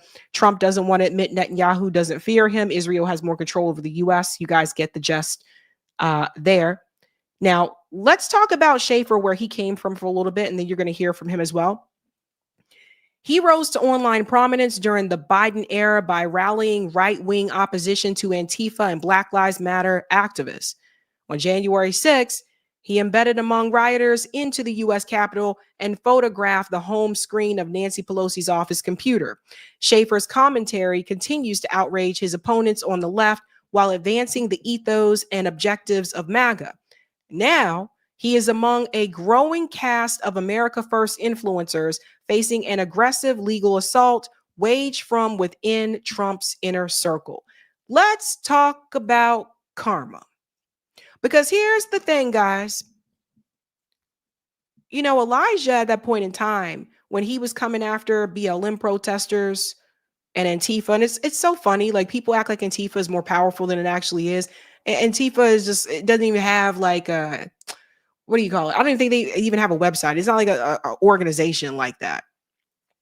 But at that time, when Elijah was coming after BLM protesters and Antifa protesters, he didn't think that at some point down the road, this could come back on him. And now he's in a situation where he's being targeted, and not just targeted, but sued. We're talking about a $5 million lawsuit. Now, for the record, I will let you guys know, I am not for this lawsuit stuff. My good friend, Kit at Hardlands Media, he went through this. Those of you who watch, Kit and them, that whole story. When Taylor Lorenz came on the show and we talked about how David Pakman was threatening to sue her, I pushed back on that and I said, I don't like when people do that because obviously that can set a precedent and people should be able to speak freely. And I don't agree with this lawsuit coming from Kash Patel because it ain't just coming from the girlfriend. Kash is in on this too. I'm pretty sure he helped her with this. This lawsuit coming from Kash Patel and the girlfriend that's filed against Elijah Schaefer, I'm against that too. It doesn't matter who they suing. I'm against it. These are more attacks on free speech. And what they'll do is if they can't deplatform you, actually to start from censoring, if they can't censor you, they will try to deplatform you. If they can't deplatform you, they'll try to, get you fired from what other job you may have. And if you don't have another job, then they'll sue you. They try to bankrupt you. And that's what's happening to Elijah now. So let's continue on a little bit more here. They're trying to bankrupt him. The podcaster's alleged offense was quote tweeting a single photo of the FBI director arm in arm with Wilkins, who was clad in a red cocktail dress above a separate tweet referencing honeypot operations by Israel's Mossad. In fact, numerous Twitter users had posted an identical photo to make precisely the same joke about Wilkins and Patel, invoking a unsubstantiated theory that had been reverberating across the internet for months. Wilkins is seeking $5 million in damages from Schaefer for the seemingly humorous social media posts. $5 million. And this is where we're getting into trouble, folks. We are heading into this territory where because someone doesn't like something that you said, now there's a lawsuit against you. So got to be careful about this, guys. It's crazy. They're just showing different tweets here. And then Blumenthal goes on to say Schaefer's lawyer, Ornir Lopez, told the Gray Zone he's never seen a lawsuit like this, describing it as textbook slap suit or strategic lawsuit against public participation. It's very troubling when government officials' girlfriends are suing members of the media for posting third-party comments. And I see it as an abuse of power because I feel like she's able to do this because of the position that Kash Patel is in. That's my take on that. Lopez described his client's tweet as an opinion clearly protected by the First Amendment. If you're the director of the FBI, you're holding the nation's secrets and national intelligence, and we should be skeptical about your relationships, especially if it's an uncommitted relationship like a girlfriend. It's perfectly fine to raise questions and Elijah Schaffer didn't even do that. He added that he may seek legal discovery of Patel's communications with Wilkins. If Kash does know about this lawsuit and he hasn't stopped it from happening, that shows there's something wrong in his relationship. If he does know what is going on, that's highly improper. It makes him a witness in the lawsuit and puts his text messages with Wilkins in play. A little bit more about Patel. Covering for Trump and Epstein, calling to prioritize Israel. Conspiracy theorists about Wilkins' secret life as an Israeli intelligence plant begin to ricochet throughout the online right-wing nationalist circles. Last July, when Patel signed off on a Department of Justice memo announcing that it would not release the so-called Epstein files. Let's fast forward here. Patel had burnished his reputation among the MAGA grassroots by promising to uncover the late sex trafficker Jeffrey Epstein's full client list. 1 week into his tenure as FBI director, for example, he tweeted, "There will be no cover-ups, no missing documents, and no stone left unturned, and anyone from the prior or current bureau who undermines this will be swiftly pursued. If there are gaps, we will find them." You guys remember that. He went on to say all of that. But enter Donald Trump.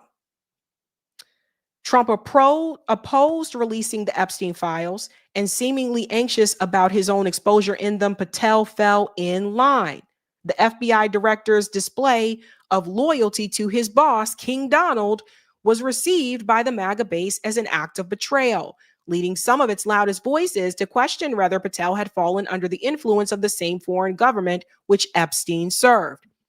They immediately homed in on the employer of Patel's girlfriend, PragerU, a conservative pro-Israel propaganda outlet whose CEO, Marissa Street, lists herself in her bio as a former member of Israel's Unit 8200 Cyber Spying Division.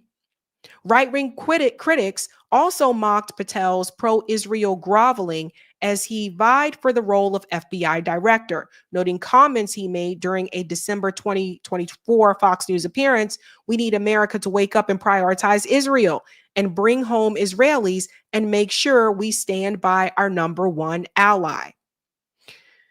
So just a number of things, and we've gone through this before with Kash Patel. Then there, fast forward to the Charlie Kirk situation, right? Where September 10th, just moments after his assassination of Charlie Kirk, Patel falsely tweeted that the subject in the killing was in custody. At the time, he was dining at Rouse, an exclusive Upper East Side Manhattan restaurant. 90 minutes later, he announced that the subject in custody had been released.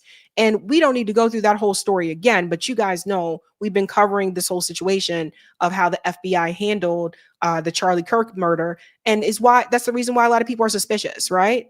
Like, obviously, and they have every right to be, you know? So Kash Patel, it's still the first year of Donald Trump's administration, and Kash Patel has not been doing too well. And now his girlfriend has filed a $5 million lawsuit against this guy. We'll bring this up here so you can see what he had to say against Elijah Schaffer, because he said that she was a Mossad agent. Is it just me, or is this wild? This is really insane. Talk about abuse of power. We're going to hear a little bit from him here. Over the weekend, I received concerning news that I was being sued for $5 million by Kash Patel's girlfriend, Alexis Wilkins. And the reason why might actually shock you.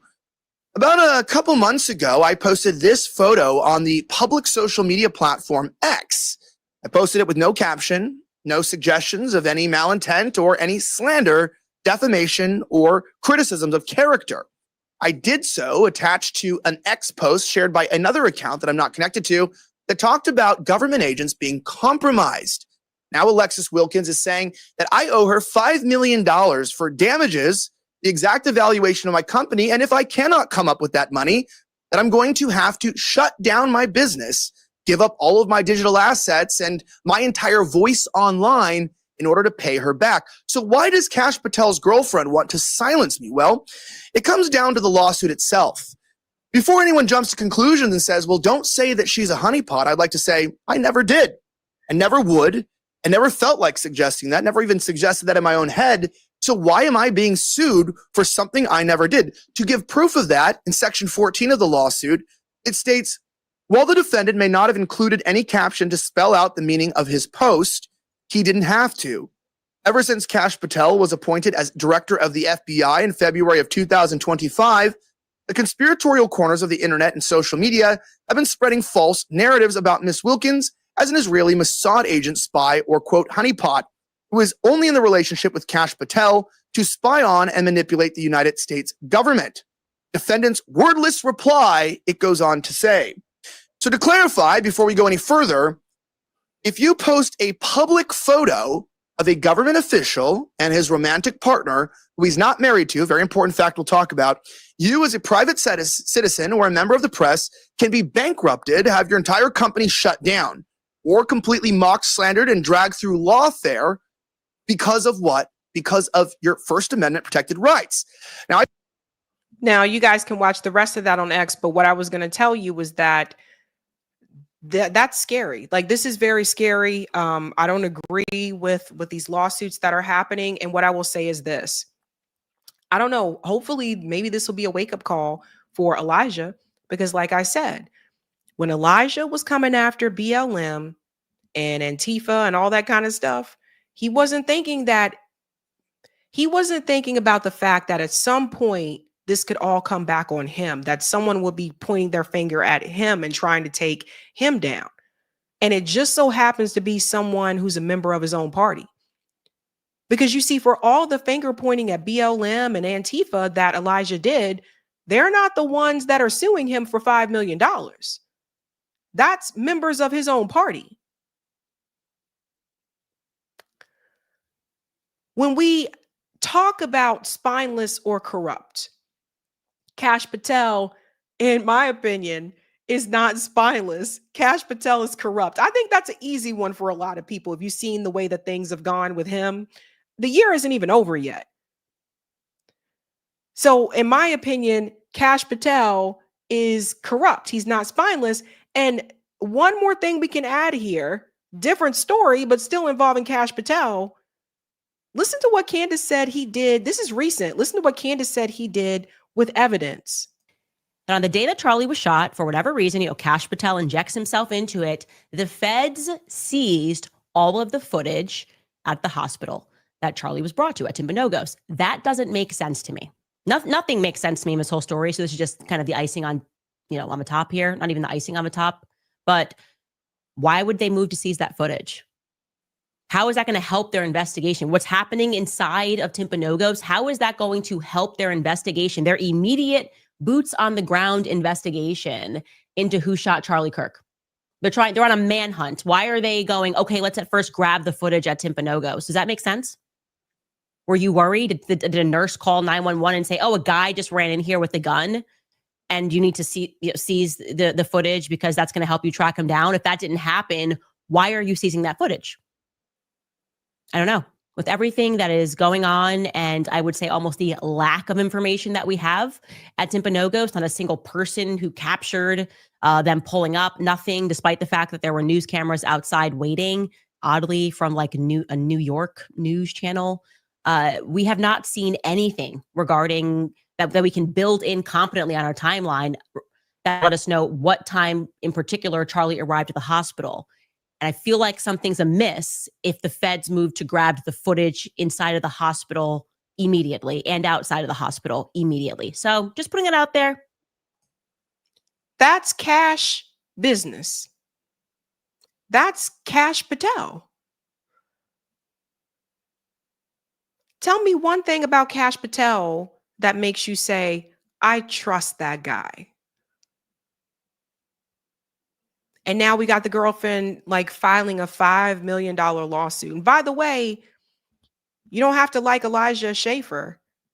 She could have done that to any of the other accounts that retweeted that too. So Kash Patel is not spineless. Kash Patel is corrupt. And We just got to keep pushing the truth tellers, man. We got to keep pushing the people who are like revealing this information that people like Kash Patel want to continue to cover up. All right, ladies and gents, we are going to do call in. I know it's been a minute, so we're going to do it tonight after the show. I'm going to take a quick break and call in finally, yeah. right? Hey, before That's you right. go, check out this super chat. Shout out to jazz legend Walter Beasley. What's going on? Thank you for doing this. Thank you. Thanks, Walter. All right. All right, quick break, guys, and I'll be right back and we'll go to call in. Cool. All right. So this is the part of the show where we're doing a little transition. I'm hitting the wrong button. What's the one I want? Not that one. Anyways. Oh, this thing looks different than it used to. Anyways, yeah, so this is the part of the show where we are doing our transition from the YouTube part of the show into the call-in part. Sabrina's actually creating the call-in room as we speak. Camera looks dark tonight. I don't know why. And then we'll be giving you the link. We'll also be setting up the Sabby Sabs 2 link. Yeah, on the topic of tonight, there's like, the corruption versus the spineless. I guess what I would just say about it all is that it's really, regardless of which they are, it's really up to us if we're going to change things is one, to have clear demands is one big thing. Because we need to be clear about, what we're after, what we want. And the other part of it is is that the only way that those demands are going to get met is if we have a mass movement that forms around the demands. And I think that's what we need to really be finding a way to be focusing on, right? How can we really make that happen? And it's the mood is out there. I mean, Sabrina said during the show that it's like a cartoon. I mean, these things that are out there, these things that are happening, and yeah, I mean, I agree. In what I would say, it's this corrupt cartoon, and it's always been happening is one big part of it. But now people see it. Right? It's clear. Everyone can see it with social media, with independent media. And so there's an opportunity here, but it's going to take one, have those clear demands, and two, to get people organized around them. And so that's, what we try to do on this show. We can talk about it in call-in, right? We got call-in coming up. It's a Zoom hangout. We used to use the call-in app, and then they shut down the call-in app, so we switched over to doing it on Zoom. So it's kind of like the Zoom Hangout or the Zoom call-in. Whether or not you have your camera on is optional during it.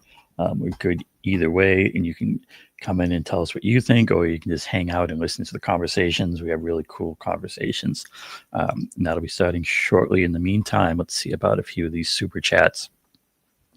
Thanks for the super chat, Courtney, who says, even when Kash is smiling, his facial expression looks like, oh shit. Yeah. I mean, yeah, it's such an amazing thing. It just tells us how far gone the whole game is when you have Trump, you have Kash Patel, you have this goony weirdo Bonjoni. These are the people in charge. Thanks for this super chat, Wasim. Says, Miss Israel is apparently from Iran, named Melanie Shiraz. What a joke. Your religion is not in danger in Iran. Yeah, I mean, and that's one thing with Israel, too, is like, it's talk about an immigrant country. Excuse me. And thanks also for this one, Wasim, who says, a plaintiff has to prove their case, meaning she has to prove she is not an Israeli spy. Also, a Zio board member at BBC is suing Owen Jones, as Owen has indicated that he is the reason for Israel bias. Yeah, and it does take a particular level of stupidity to file these kind of suits, because they always backfire. You always end up with the Streisand effect, where it just brings attention, more attention on to the negative aspects of the person that's pushing the suit. And the other thing that can happen in these lawsuits is you can have what they call discovery, where the lawyers can issue subpoenas and dig up all kinds of things. And you do get these things sometimes where a rich, powerful person files a lawsuit and then ends up having dirt come out on them because of the discovery part. Thanks for the super chat. Mountain Star Studio says, "Shameless Shapiro slandered Candace. Need receipts." All right, and thanks also for this one, Mountain Star Studio. Kash and the cover up narrative not making sense. Keep asking questions because so much smells nasty in the woodshed. There you go. And I also noticed this super chat from a friend of the show, Firepower, who says, "Maybe I have a different view of spineless, Sabby. You cannot have a healthy spine and do nothing for we the people. If you are holding any position that could potentially help humans, help humans." Yeah, I mean, it gets into that question of cowardice. Why isn't this thing doing the right thing? There we go. Of cowardice versus corruption. And does it really matter what the reason is? I guess the point is the point is who are they representing, right? There's one of the things I like to get into that I got into recently was this whole idea of interests. And I think it's a really important and kind of an instructive way to look at things. So like if you go to the old 11 Demands website and at 11demands.org and go to the Substack, we'll jump into that. The recent article here is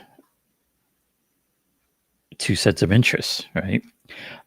And I think this is, just a really important concept. I talked about it the last time I was, at the mic here briefly. And it's that idea of, when you look at any representative or any party,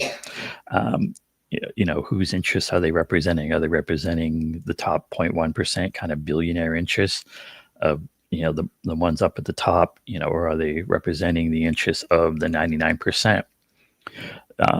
The workers, the regular people at the bottom. And I think if you keep that in mind when talking about any of these things, I think it's really instructive. It's really kind of leads you to how things work. And so this is kind of gets into why we aren't really ready. Move this thing, swap this around.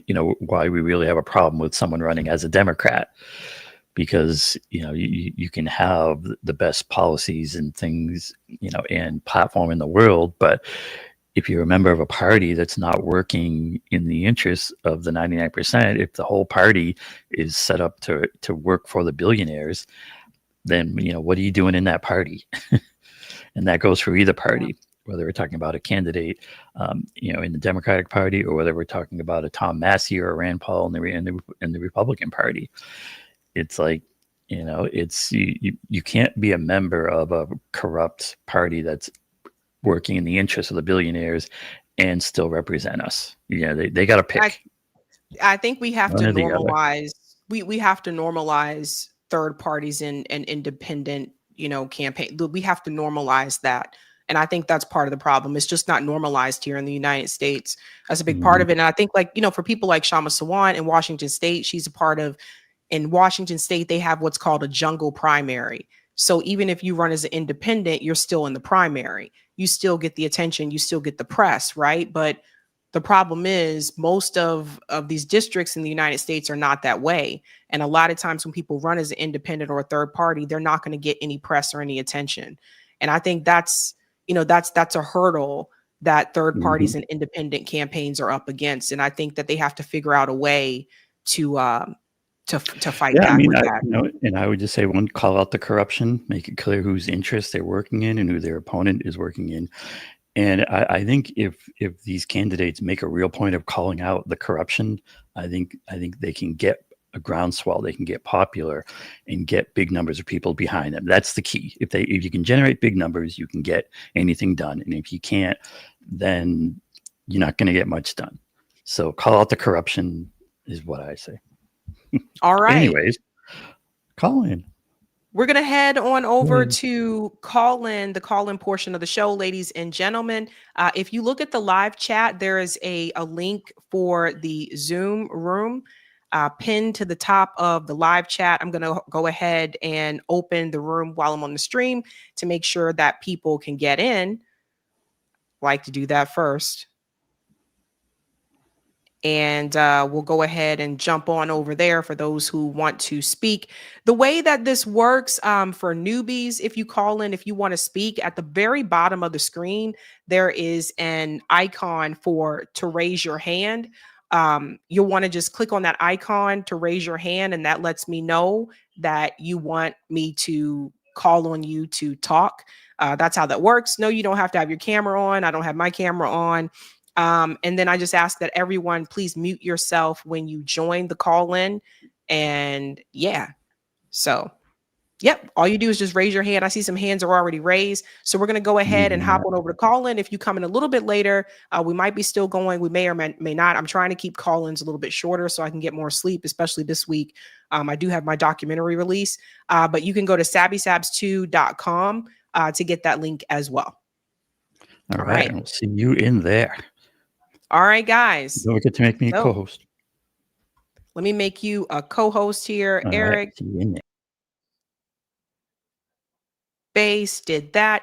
All right, guys, that is it for me tonight. I will see you live again Thursday evening. Have a good night. Keep up the fight.